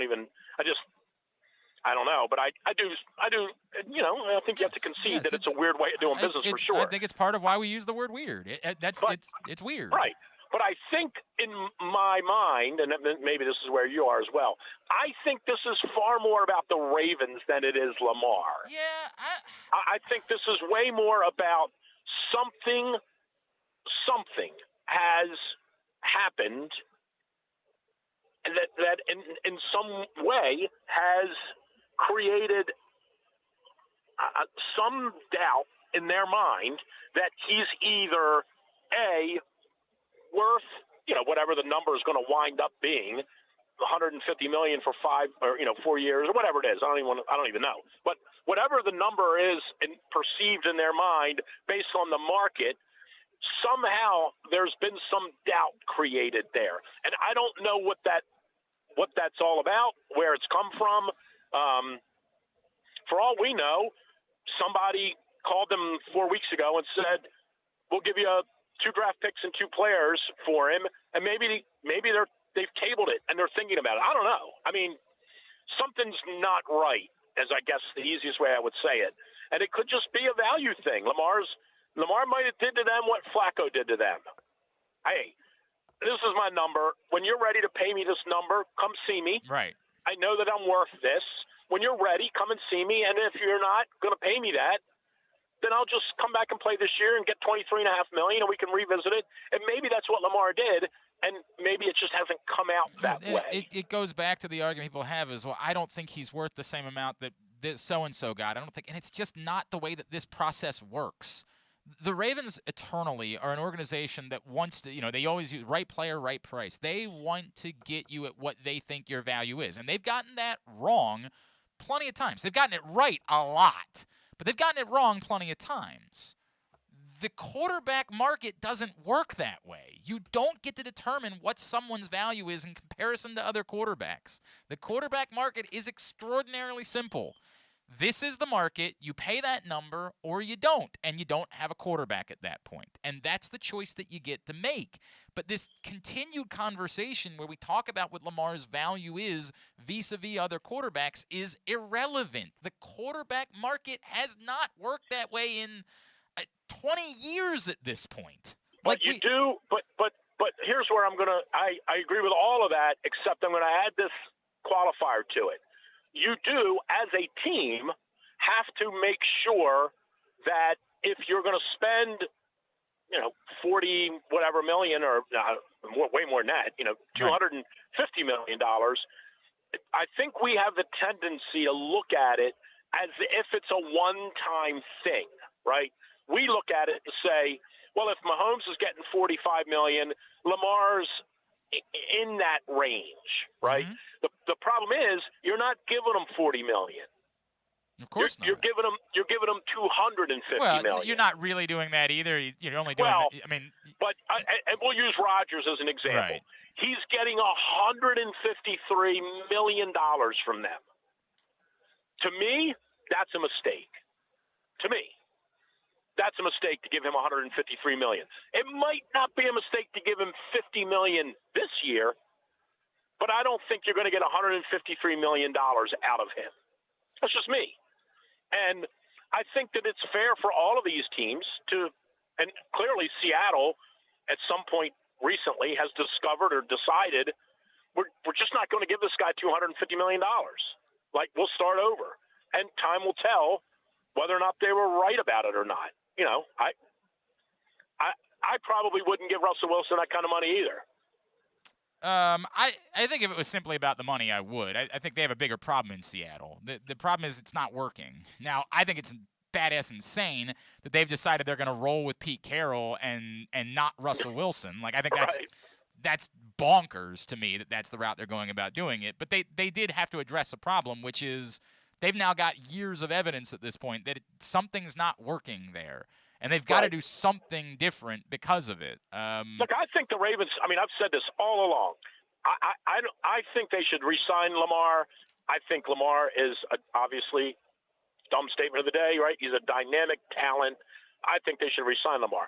But, I also don't think you just say, whatever you want, we'll give it to you. You want $250 for 5 years, you can have it. Like, I do understand that there has to be, to borrow Brian Billick's old favorite word, there is a process that you have to go through to decide if it's worth giving him that kind of money. I do see that. I think they should re-sign him. I've seen what it's been like here when they didn't have a quarterback. I've seen that. I remember those days. And this guy's done everything that they've asked of him. Does he have some flaws? Of course he has flaws. Almost every quarterback that we've seen, they're going to give $153 million to this guy in Green Bay, who for the most part has been extraordinary one time. And all the rest of the times, it's been met with disappointment at the end of the year. Okay. I don't know. I'm just telling you. When you say you've been extraordinary one time, what are you measuring that by? Like, I'm just, and that's really, I couched that the wrong way. Yeah, you're going to give $153 million to a guy who's won a Super Bowl one time, and I get it. There's 52 other guys on the team. I know all of that other stuff, but you're giving $153 million to a guy who, for the most part, has been extraordinary in the regular season and just really good in the postseason. I guess that's the easiest way to say it. Okay. And by the way, if you just had pick a quarterback, Drew Lock in there, you wouldn't even get that far. You wouldn't have a chance. I get it. And that's right. Yeah, right. And that's inherently what this comes down to. No question And that's what the Ravens have faced before they were able to get Lamar and Joe. I mean, obviously because Flacco helped. But that's what they faced for all those years. They had teams good enough to win, but they didn't have a quarterback. They couldn't do it. And now they got the quarterback, and now they're arguing about whether or not they should keep him, which seems weird. So number one, and Would You Rather Wednesday, of course, is brought to you by Glory Days Grill. Have you tried the smoky thigh wings with the Guinness grilling sauce yet, by the way? We were there the other night, but we didn't get them. What'd you get? What did we get? I forget. Oh, well, then, Dynamite. I don't remember. Dynamite. I remember what I had. I don't remember. We got something else besides smoky thigh wings. Big no, sell. No, we didn't get them. I mean, but what did you get? What did you get? You were there. What did you eat? Well, I know what I had. Then tell me that. I had a big bowl of chili, and I split some macaroni and cheese with Lucy. All right. Pretty sexy, right? Hell of a sell. Oh, hell of a sell for Glory Days Grill. But they have great chili. You remember being on the radio? Do you remember we had to do these things? Do you remember I'm not going to lie. I don't want you to lie. I'm not asking you to lie. I said, what did you have? Well, I know. I told you. After the third time it just wasn't what you wanted to hear. It's fine. I didn't care. Oh, God. Get to Glory Days Grill. Try anything on the St. Patrick's menu. It is incredible, including the smoky thigh wings with the Guinness grilling sauce, as well as the Reuben, the Rachel, so much more available all month long at your neighborhood Glory Days Grill. Get your order in right now, glorydaysgrill.com. Corned beef and cabbage, shepherd's pie with the Guinness braised ground beef. Oh, so good. All right, now. Number one on Would You Rather Wednesday. Would you rather the Ravens give Lamar Jackson? By the way, for what it's worth, because we've already referred to it a couple times, Aaron Rodgers disputed the numbers that were reported in his deal. It's probably more like $300 million. Maybe that's the case. Would you rather the Ravens... By the way, would you take the package? That didn't sound good. Hang on a second. Let me ask my Would You Rather Wednesday question. All right? Okay. Hang on. And the answer, take the package? Yeah, the answer is always yes. Listening. Yeah, right? Right. Who would say no to that? Would you rather the Ravens give Lamar Jackson specifically the Aaron Rodgers deal, specifically 4 years, $200 million, or trade him to the Texans for something similar to what it is the Broncos gave up for Russell Wilson? What was the first thing? It's 4 years, $200 million, or the same trade with the Texans and replace Drew Lock with Davis Mills. Well, man, I'd rather not answer it. A lot of people are coming up with that today. There have been a lot of struggles. It's been the struggle bus today for Would You Rather Wednesday. I don't know. I'm terrible at this because I just – and if it's just the standard 4 years, $200 million, you're going to pay him $50 million a year, and, like, that's what you're giving him, and there's no way to skate out of it or no. I mean, if we're just being simple, would you give Lamar $200 million for 4 years? I wouldn't do that. Okay. I'm sorry. Okay. I wouldn't. Now, do the Texans helmets come with it? No. Unfortunately, they have to. I know that's a big deal for you, but unfortunately. I just wouldn't give him $200 million for 4 years. I'm sorry. I just think it's too much money. And I would say that I think I would say that about any quarterback, but you got to have one. This is such a gotcha question because you got to have one. It's why I don't think. Again, this is why it's easy to me. It's easy to me because there will never be a scenario you'll present where I'm going to sign up for not having a quarterback. You can't. I hear you. You can't get me to do it. And I agree. And by the way, that's why I think there's a chance. I think there's more of a chance that Davis Mills is a quarterback than there is that Drew Lock is a quarterback. Well, I right? would never. I wouldn't even. I don't even know who that guy is, and I'd go get someone else. I don't even know who that is either. But that's part of the problem. Like this right. Ultimately to me. Look, if you did this deal, let's be honest about the Seahawks. We're very familiar with this in Baltimore because we've seen it with the baseball team for 25 years. Mm-hmm. The Seahawks are signing up to lose this year. At least. Period. At least the this Seahawks year. have told their fans, we're losing this year. Get ready for it, right? And I just don't know if – I mean, the Lions have been doing that for 35 years, 100%. 50 years. Yep. I think that would be a tough sell here in Baltimore. I think it would be a very tough sell. We worked hard to – I say we like I'm part of the team, but we worked hard to get to where we are with this quarterback. And to your point, like we have a quarterback. Now we're going to give him away and get nothing. It's not like – I'm just making this up. It's not like we're trading away. It's not like we're trading I am not saying we should do this. I'm using quarterback for quarterback. It's not like we're trading Lamar and getting Justin Herbert, Heineke, right? Okay. who has at least played in the league. Well, wait a second. Hang on. They'd be way better off getting Davis Mills than Taylor Heineke. Okay, but I'm just using as an example. I don't even know that because I don't know that other Davis guy. Mills played last year for the Texans. Played well. He was an early draft pick. I mean, Davis Mills is Drew Lock without the failure. Even use like Mayfield. It's not like we're trading and getting a legitimate guy. We'd be trading. You can say Davis Mills all you want. We'd be trading Lamar and getting someone totally unproven. And I don't want to hear anybody say, "Well, we got Huntley." They do have Huntley, right. And if Huntley has to play 4 games, then he could play 4 games. But he's not. I don't think he can play 4. Okay, but he was okay in the 4 games. He almost beat the team that won the Super Bowl. He was okay. I think if he had to play 4 games, you would have half a chance at winning 2 of them. Okay, well, I mean, he was okay, but that's my point. You don't even have that. You're right. So getting rid of him, but again, when you're, I don't know. I mean, you get 2 or 3 first-round draft picks for him. What do you think they could get for Lamar? You get 2 or 3 first-round draft picks for him. How do you turn that down if Atlanta calls you today and says, we'll give you 3 first-round picks for Lamar? How do you turn that down? In fairness, apparently Seattle turned down 3 first-round picks for Russell Wilson from Washington and chose to go this route. I don't know how you do that. Russell Wilson had to know. Yeah, part of it is that Russell Wilson had the option of saying, and no one's going to want to go to Washington. Maybe I'm being biased, but I always tell you what I think. I would take Lamar over Russell Wilson any day of the week, and I realize Lamar's flawed and Wilson's more of the prototype, more of the he's a real quarterback. I would take Lamar over Wilson any day. I don't know how that's at this point. I have no idea how that's debatable. Like now, again, a couple of years ago, I definitely would have debated that, but at this point, I don't know who would present that debate. I mean, Russell Wilson's 33, and we've seen signs that he just might not be Russell Wilson anymore. And he could still be. It could be that he gets to Denver. He's got better players around him. He's got, a better coaching staff, and he can become Russell Wilson again. But I think there's enough of a concern about Russell Wilson that I could certainly understand saying I couldn't fathom anybody saying right now they'd rather have Russell Wilson than Lamar Jackson. Here's what I would say. I'll get yelled at for this. I've always viewed him as overrated. I'm going to disagree with that. I think that dude... Well, okay. You can disagree with it. You've been wrong before. No, I mean, when? Name one. Name one time. Name one time ever. What time's the show end? They're not going to lose to Duke in football. I know that. What time's the show end? I've always thought Wilson's overrated.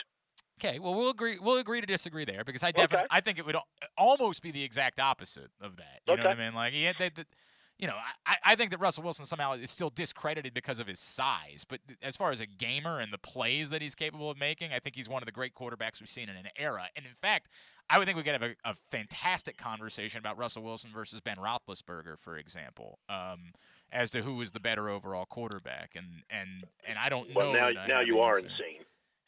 Russell Wilson with a 2-headed monster at running back and that offensive line, I think that he can bounce back in a big way.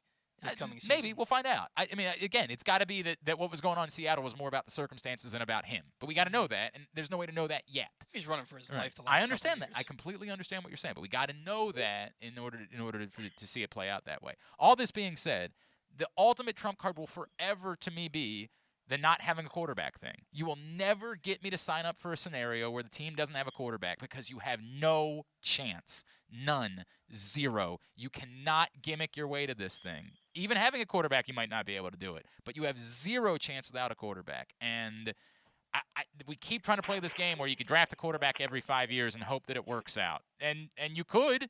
You could hope that. But what are the odds of that actually playing out? And how do those odds measure against the odds of paying someone slightly more than maybe what they're worth vis-a-vis another player? You'll never get me to sign up for the scenario where we don't have a quarterback. I can't fathom signing up for that scenario. I know we want to come off very smart. We want to say, well, this guy, it just isn't worth this, and you're just not. At the end of the day, what is it worth to not have a quarterback? Define that to me. Define what it's worth to not have a quarterback. And I can't do that, so I'll always choose the other 100 times out of 100. Let me throw you these other Would You Rather Wednesday scenarios while I got you. Drew Forrester, drewsmorningdish.com. By the way, my official prediction is they are not going to sign him between now and the start of the season. I mean, at this point, I don't know. That's my official prediction. I mean, he's going to play for $23 million this year. I get it, and again, at the moment, and I don't know how he's going to do that. I mean, yeah, now he's going to live on that. God forbid. Jesus, I struggle with that. I think they're going to let him play one more year, see what happens. I'm not saying I like it, dislike it, whatever.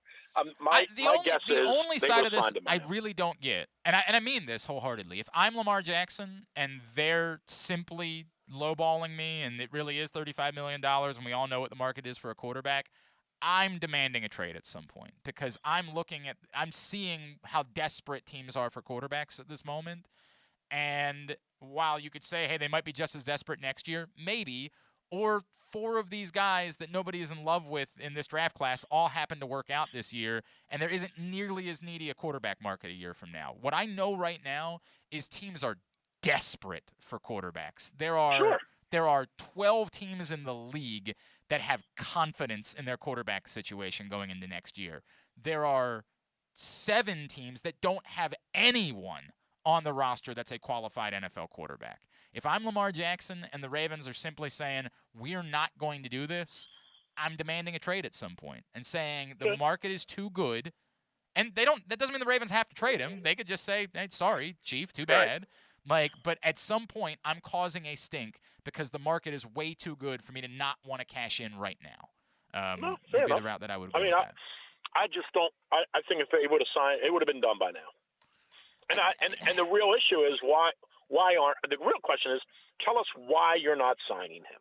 Well, their answer might be, we've got somebody in mind that we're going to try to land in free agency, and if they don't land that guy, then the money looks a certain way, right? They can go back and there are things that can still change between now and then. But yeah, I hear you. I definitely hear what are you waiting for? What could possibly this would all change? How would this change if they signed Devontae Adams? Well, he's going to be tagged. I mean, that's not happening. So okay, but what if?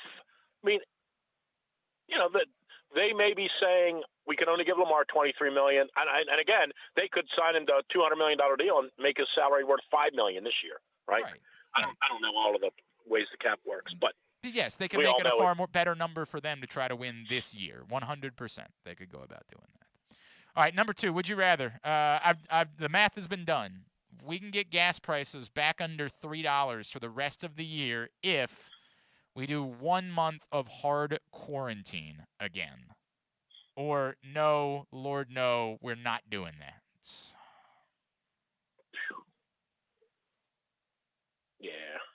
I mean, if you said to me we would do the hard quarantine in the fall, I might agree to that, but not now. I got golf to play. Yeah, it's way too important. Way too important. And number 3, I don't know how much you care about this. Number 3, would you rather? We now know it's not going to be Andy Enfield who will be the next coach at Maryland, but would you rather? Why do we know that? He just signed an extension at USC today, so gotcha. Off the table. Well, that worked for him. That worked out favorably for him. If that's what he was trying to do, he played it perfectly. Got his agent to float his name out 100%. He played it perfectly. If that was now, again, as I said before, it's easy to assume that's what he was trying to do. There is also the scenario where he genuinely wanted the Maryland job, but Maryland said, pulled out their pockets and were like, "Hey, sorry, Chief, this is what we can don't offer." Have anything. Right? Like it's just the way that it goes. Right. Anyway, the number 3. Would you rather? Maryland loses tomorrow night, and then stuns the world. they lure Tony Bennett away from Virginia to be their next head coach. Or Maryland stuns the world, wins the Big Ten tournament in an upset-heavy way. I mean, upsets all over the place. They beat Michigan State, and they beat a Wisconsin team without Johnny Davis. They beat Ohio State and Rutgers to win the Big Ten tournament, and then they hire Danny Manning as their coach. Is Johnny Davis out, by the way? We don't know yet. I don't think I haven't checked again in the last 2 hours. That was a nasty foul, by the way. Yeah, it was. I agree. But as of when I looked again this morning, we did not have an answer yet on Johnny Davis. What was the first one? Lose, and what happens? Apparently Johnny Davis told people that he thinks he's going to be able to play, but whatever that means. What was the first scenario? Lose. They lose and they lure Tony Bennett away from Virginia. Oh, I would take that in a heartbeat. They're going to lose anyway. The other scenario, they don't, Drew. I don't know if you did you right. listen to the whole thing. The other scenario, they win the Big Ten tournament. I'll pass on. We'll pass on Danny. Okay, we're good. All right, we're good. Give us Tony Bennett. All right. What's coming up at Drew's Give morning? us Tony Bennett. All right. What's coming up at Drew's morningdish.com? Golf, the players, baby. Of course. Who's winning?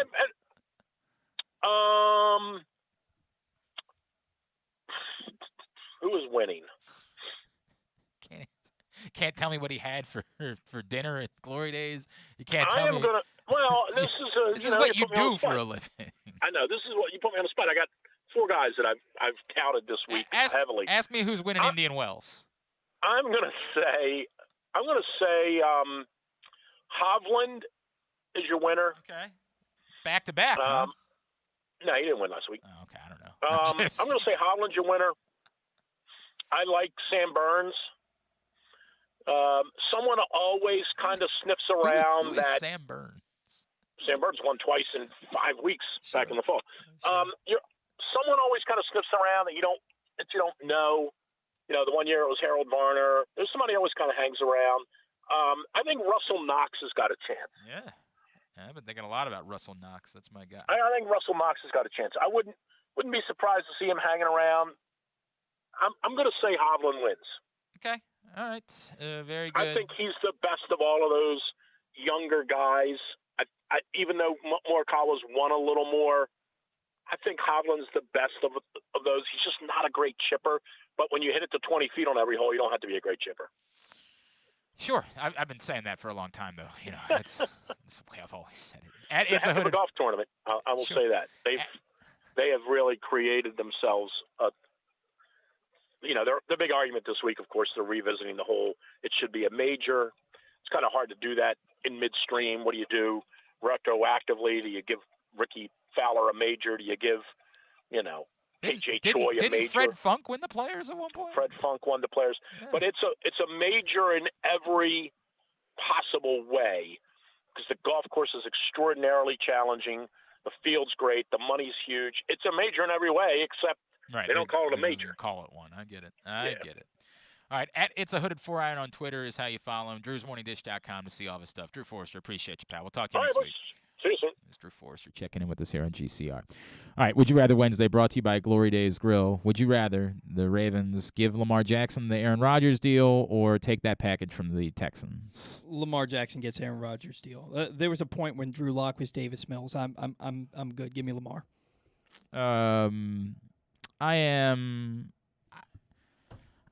As I've said a billion times, I don't know how this is even debatable. I kept coming back to this in conversations yesterday with a lot of folks. I can't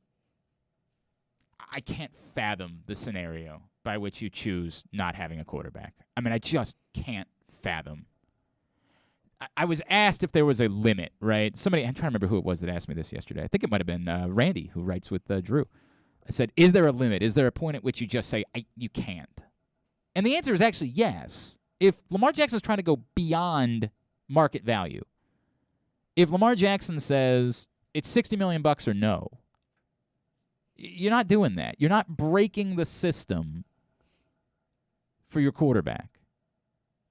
But for market value, and we got to deal with that, that's what this is market value, 100%. There is no world in which I am choosing the scenario where I don't have a quarterback. I cannot I cannot fathom the thought process. We've been there, and it ain't good. Again, the answer back being you can always draft one, right? Like that's the answer that somebody gives you. And again, if it was the Texans, for example, you'd have the number 3 pick. So you'd have your choice of whatever quarterback you want. Of course, nobody thinks there's a quarterback that's worth a number 3 pick in this class. You can always find another quarterback. You found Lamar with the 32nd pick in the draft, right? You can always find another quarterback. But banking on that being my strategy for how I'm going to compete versus having a quarterback, you can't make those numbers work to me. It is utterly impossible for me to be able to make those numbers work. So it's just sort of what it is. Bunch of responses that have come in over this one, and it's somewhat split when it comes to where people are. Not everyone. From Gonzalez, pay him. From Paul Novilando, give him the money.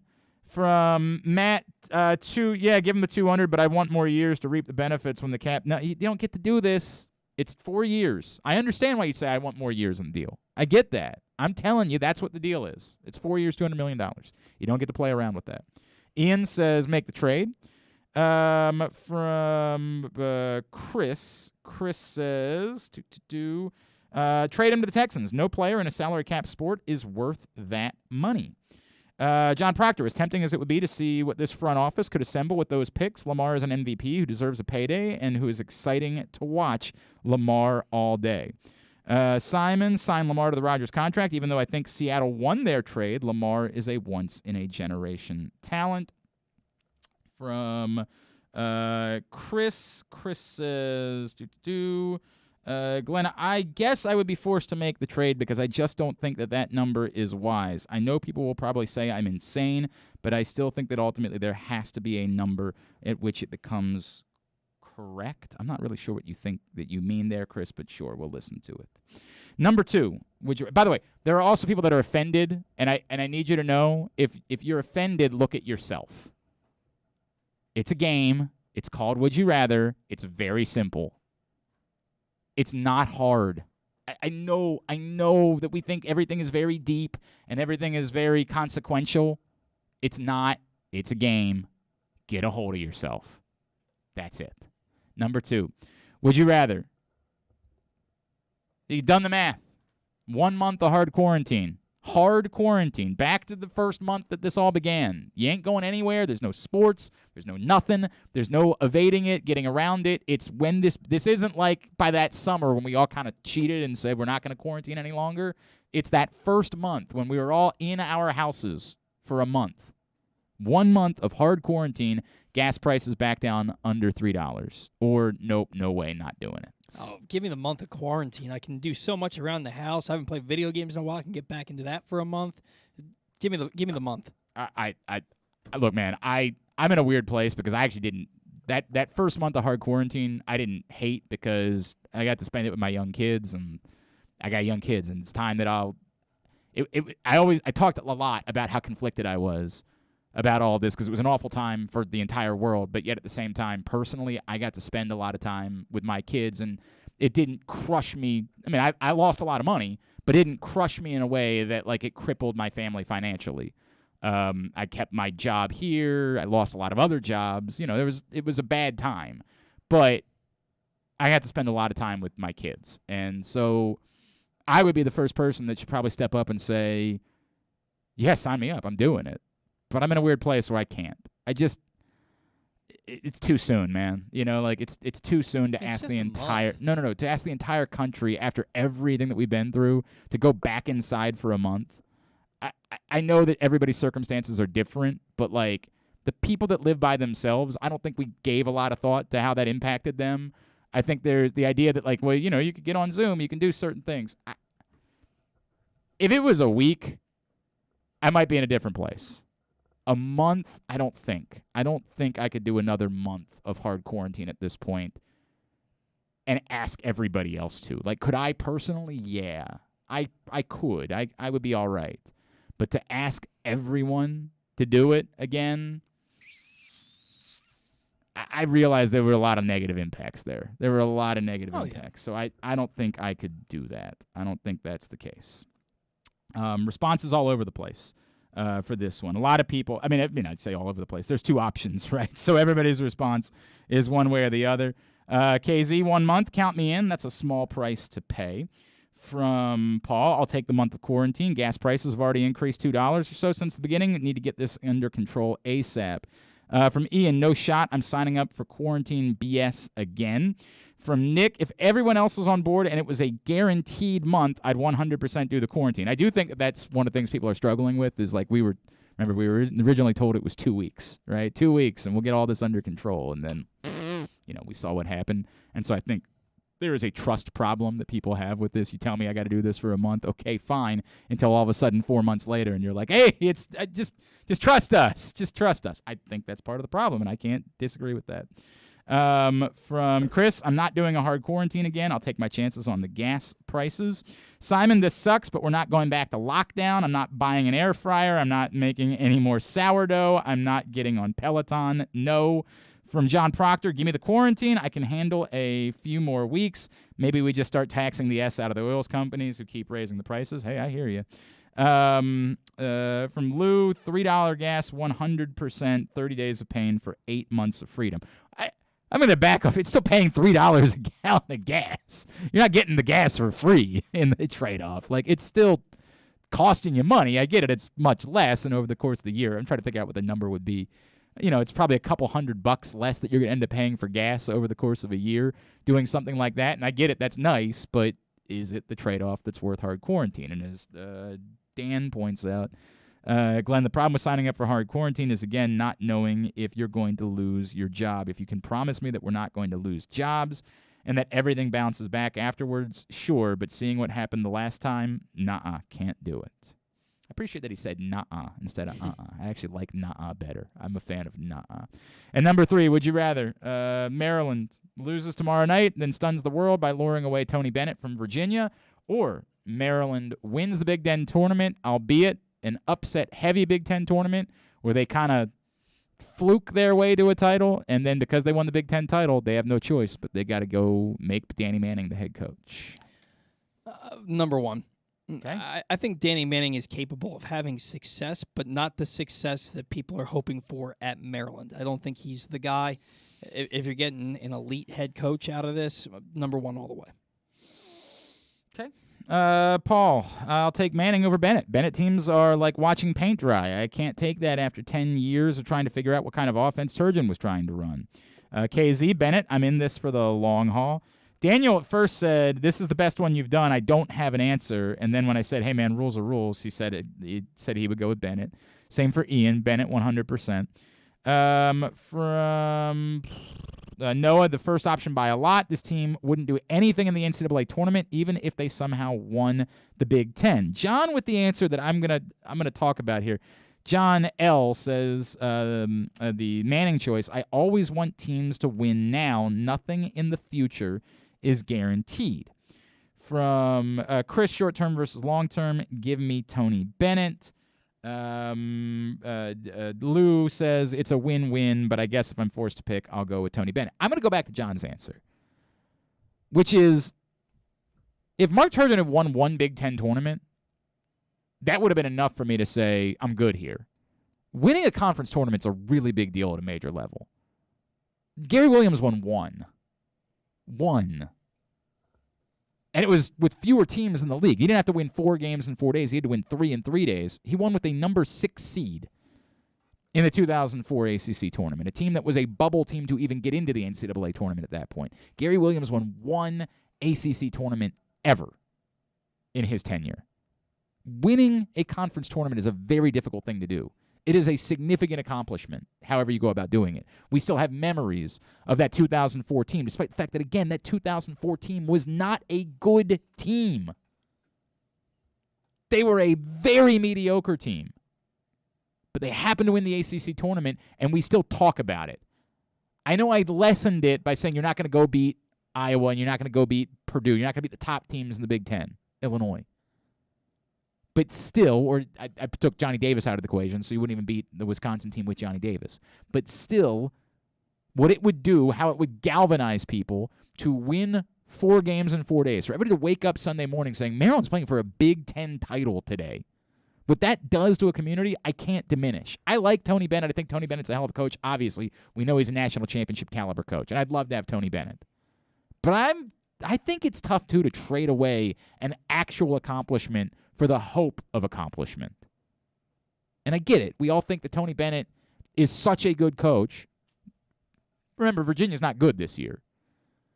We all think that Tony Bennett is such a good coach that no matter what, he's going to replicate his success. And you could argue his style is even better for the Big Ten than it would be necessarily for the ACC.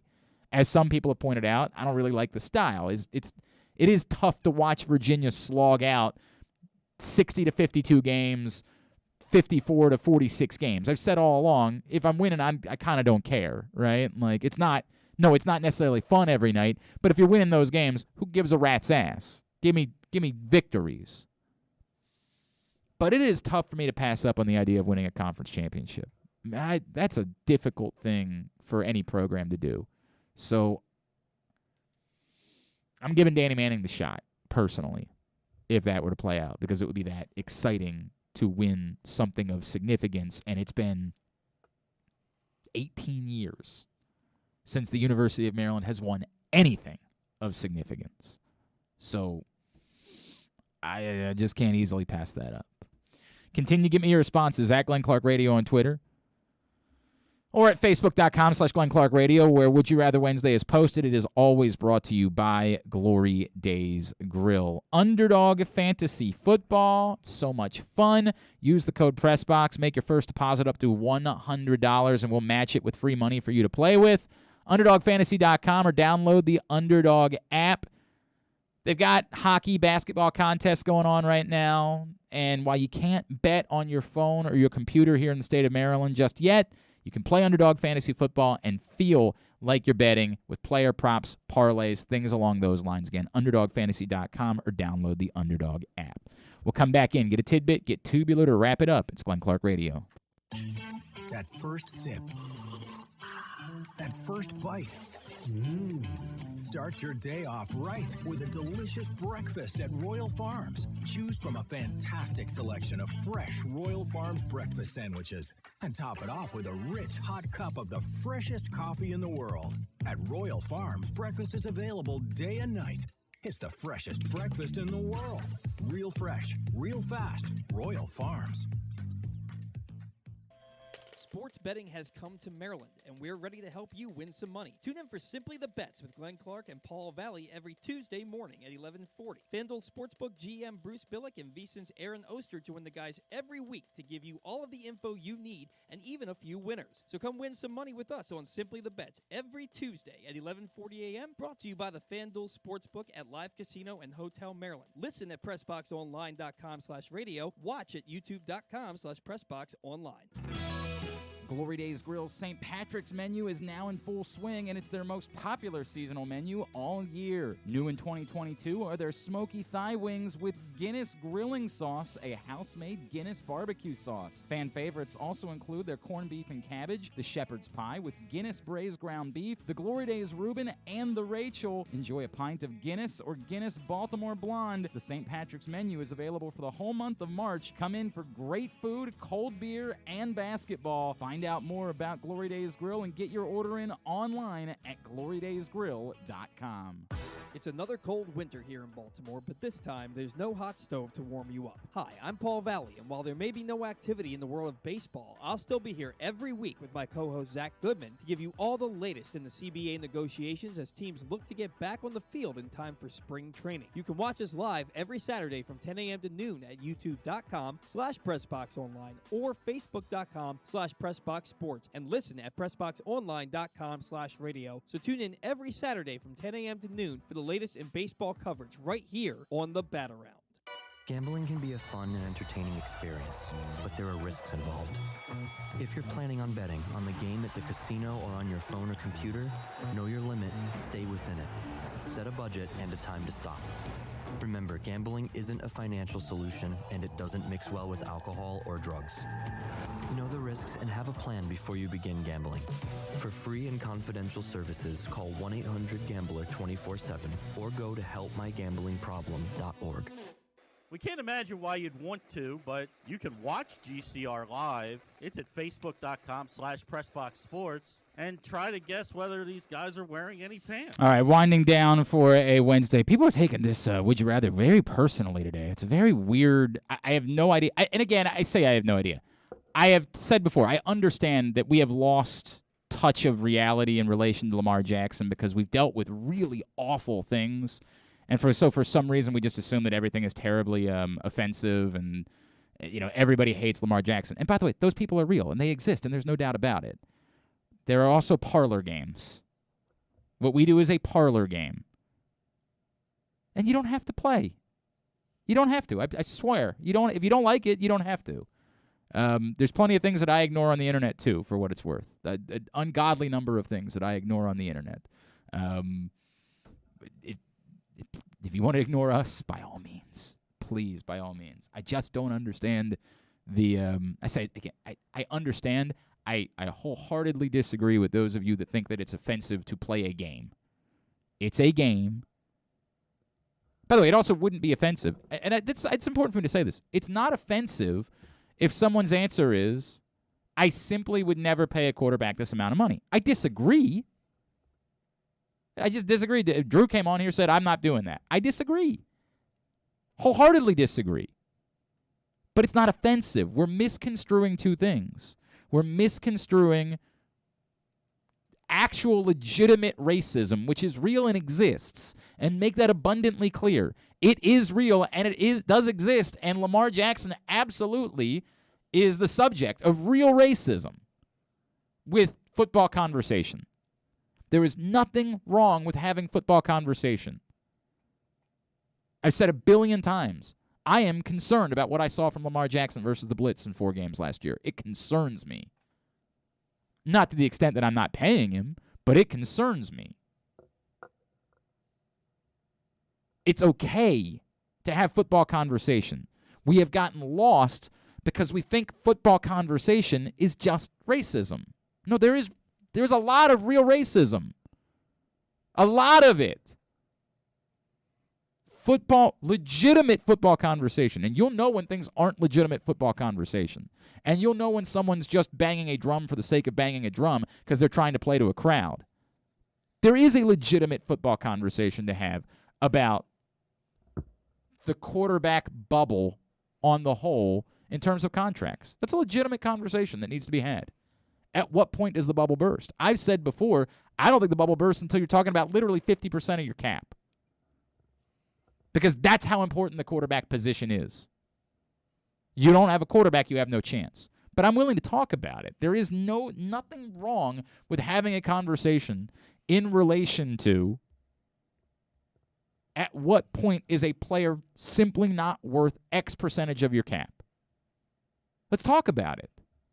Let's have that conversation. You don't need to be scared of it or offended by it or assume that it's having that conversation equals racist.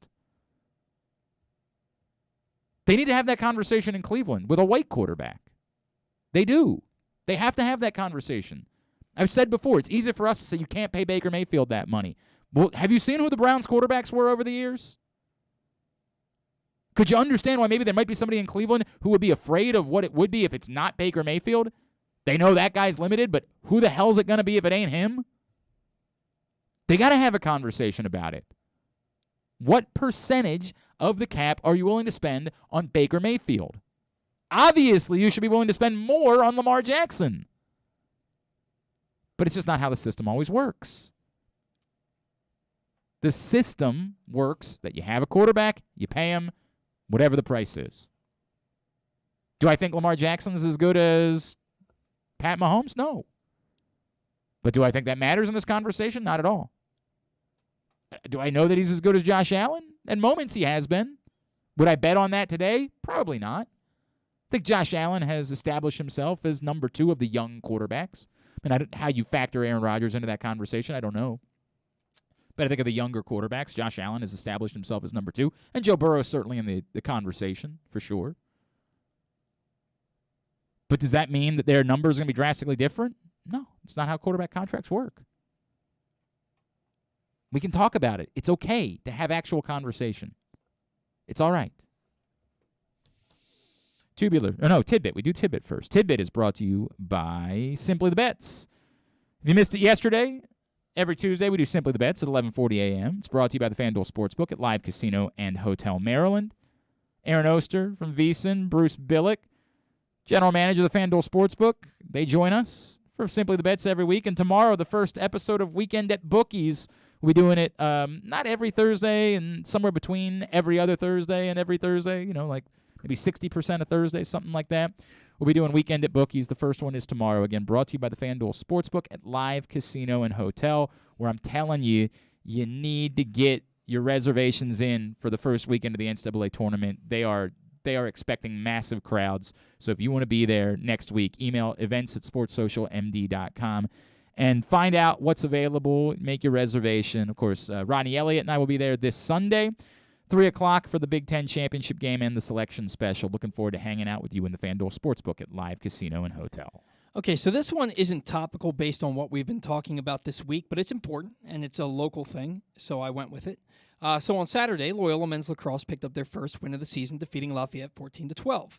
In the game, graduate student Aiden Olmstead scored a career-high 5 goals to go along with 1 assist for team leading 6 points on the day. The 6-point performance pushed Olmstead into the top 5 scoring leaders in school history, where he currently sits 4th with 189 points. Which players round out the top 5 in points in Loyola University history, and which active player is 2 points from moving into a tie for 5th?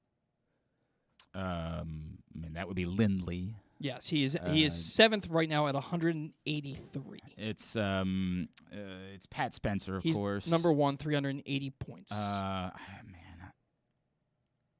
I know this. Gary Hanley is second, correct? He's second at 311 that's who Spencer points. passed. Now, remembering who's third, I'm going to struggle with. Nobody else has gotten to 200 yet. Yeah, I don't know that I'm going to come up with who number 3 is. I want to say it's somebody a little bit older. I want to say it's not somebody from this generation because I would know that. You'd be correct. I went with this because I know that you're their play-by-play guy, so I thought you might know more about this. Is it Tim O'Shea? He is 5th at 185 points. I'm not going to come up with it. Who is it? Pat Lannon, 190 points, 192 points. Yeah, we would have been here all day. I wouldn't have come up with that. It's very specific. Obviously, you got to be. It's for me and not a whole lot of other people, right? Gary Hanley was who passed. Honest to God, if he hadn't been the guy that Pat Spencer passed, I probably wouldn't have come up with Gary Hanley either, right? Just because I had to go back so far. But yeah, Aiden Olmstead, who had a really wicked goal the last game that I did. And then it was Lindley who had the wicked goal, and he became the Patriot League's all-time leading goal scorer by doing it. So that was a cool moment. Loyola's got a tough one on Saturday as they face Duke. Hey, know the risks and have a plan before you start gambling. For free and confidential services, call 1-800-GAMBLER or go to helpmygamblingproblem.org. Here's what's coming up. Totally Tubular. Totally Tubular tonight. Navy plays the Patriot League title. They take on Colgate, 7:30 on CBS Sports Network. You can watch the game, root for Navy. At the moment, obviously the best chance for an area team to be in the NCAA tournament. That can, of course, change. For example, UMBC tonight, 7 o'clock, hosts Hartford on ESPN Plus in the America East semifinals. If they win that, they'll be in the championship game, most likely at Vermont, but there's also the slim possibility they could host it on Saturday. But they got to win the night first. Coppin State opens the MEAC tournament tonight, 8:30 against Howard on ESPN Plus. Big Ten tournament gets underway. Nebraska and Northwestern at 6, Minnesota, Penn State at 8:30 on Big Ten Network. There's no other championship games tonight, only the Patriot League championship game, and so that's the only ticket that will be punched this evening. The rest of the college hoops, find at glennclarkradio.com.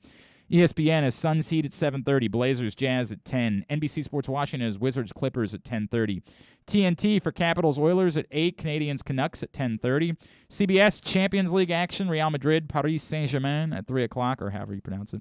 Tennis Channel for the first day of the ATP and WTA BNP Paribas Open, which is a big one. out at Indian Wells. It's 2 o'clock. USA Network for the Paralympics tonight at 9. TBS for AEW Dynamite at 8. Some non-sports highlights? Yeah. So you're going to have Samuel L. Jackson on Jimmy Fallon tonight. That's just the way he talks. You're going to have the Andy Warhol Diaries premiering on Netflix. It's a Netflix documentary. The Bombardment, it's a Netflix film. And The Last Kingdom Season 5, it's a Netflix series that premieres today. And on Hulu, it's Pam and Tommy. I believe this is the finale. It's the series finale. Yes. Unless they're doing a season 2. No, I can't imagine them wrapping it up. They said this is it. They've said this is it. And again, it's sputtered. It is not. There is nothing more to do here. Yeah, I didn't hate last week's episode. The problem, as I said a week ago, and you weren't here, the problem with this show is they presented it as one thing, and then after, I was here for that. We had that conversation. You and I had that? Yeah. How would that be possible? Because it was on Wednesday. But I hadn't watched the episode yet from Wednesday. We were talking about the previous week's episode. When it was about Pam getting discovered. It was just okay. All right. It was just that. There's just nothing left. There's nothing left to do. There's nothing left to say. You close it up, find out that, I assume what's his face is going to jail. You get to that point, but there's just nothing left for the show to say. The reality is the show people wanted was really about the insanity of Pam and Tommy. They wanted more of the craziness of that. This show is trying to project the victimhood, and I get that because that shouldn't be lost within the story, but there's just not more to say about that, right? There's not a whole lot. I think a documentary would probably be better suited for doing that and maybe following the impact that it had on Pamela Anderson for years and the impact that it had on society and sex tapes and things along those lines and how women were taken advantage of. I think a documentary could do a great job with that.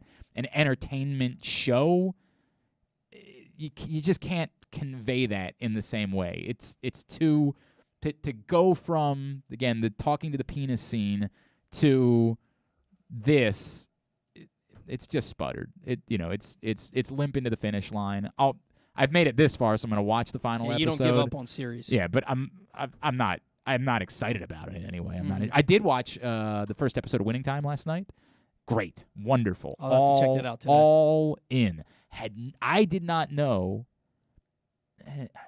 I thought I had read. This is the funny part. I thought I had read, because I love Jeff Pearlman. I thought I had read that book that this series is based on.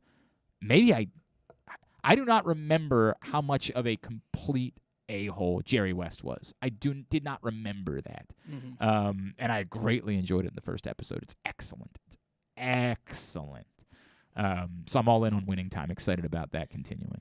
Pamela Anderson has taken her reemergence into the spotlight, and she's going to be making her debut on Broadway here soon. I can't remember. Very odd. I'm gonna look it up on the show. Super but weird. She's going to be in a Broadway play.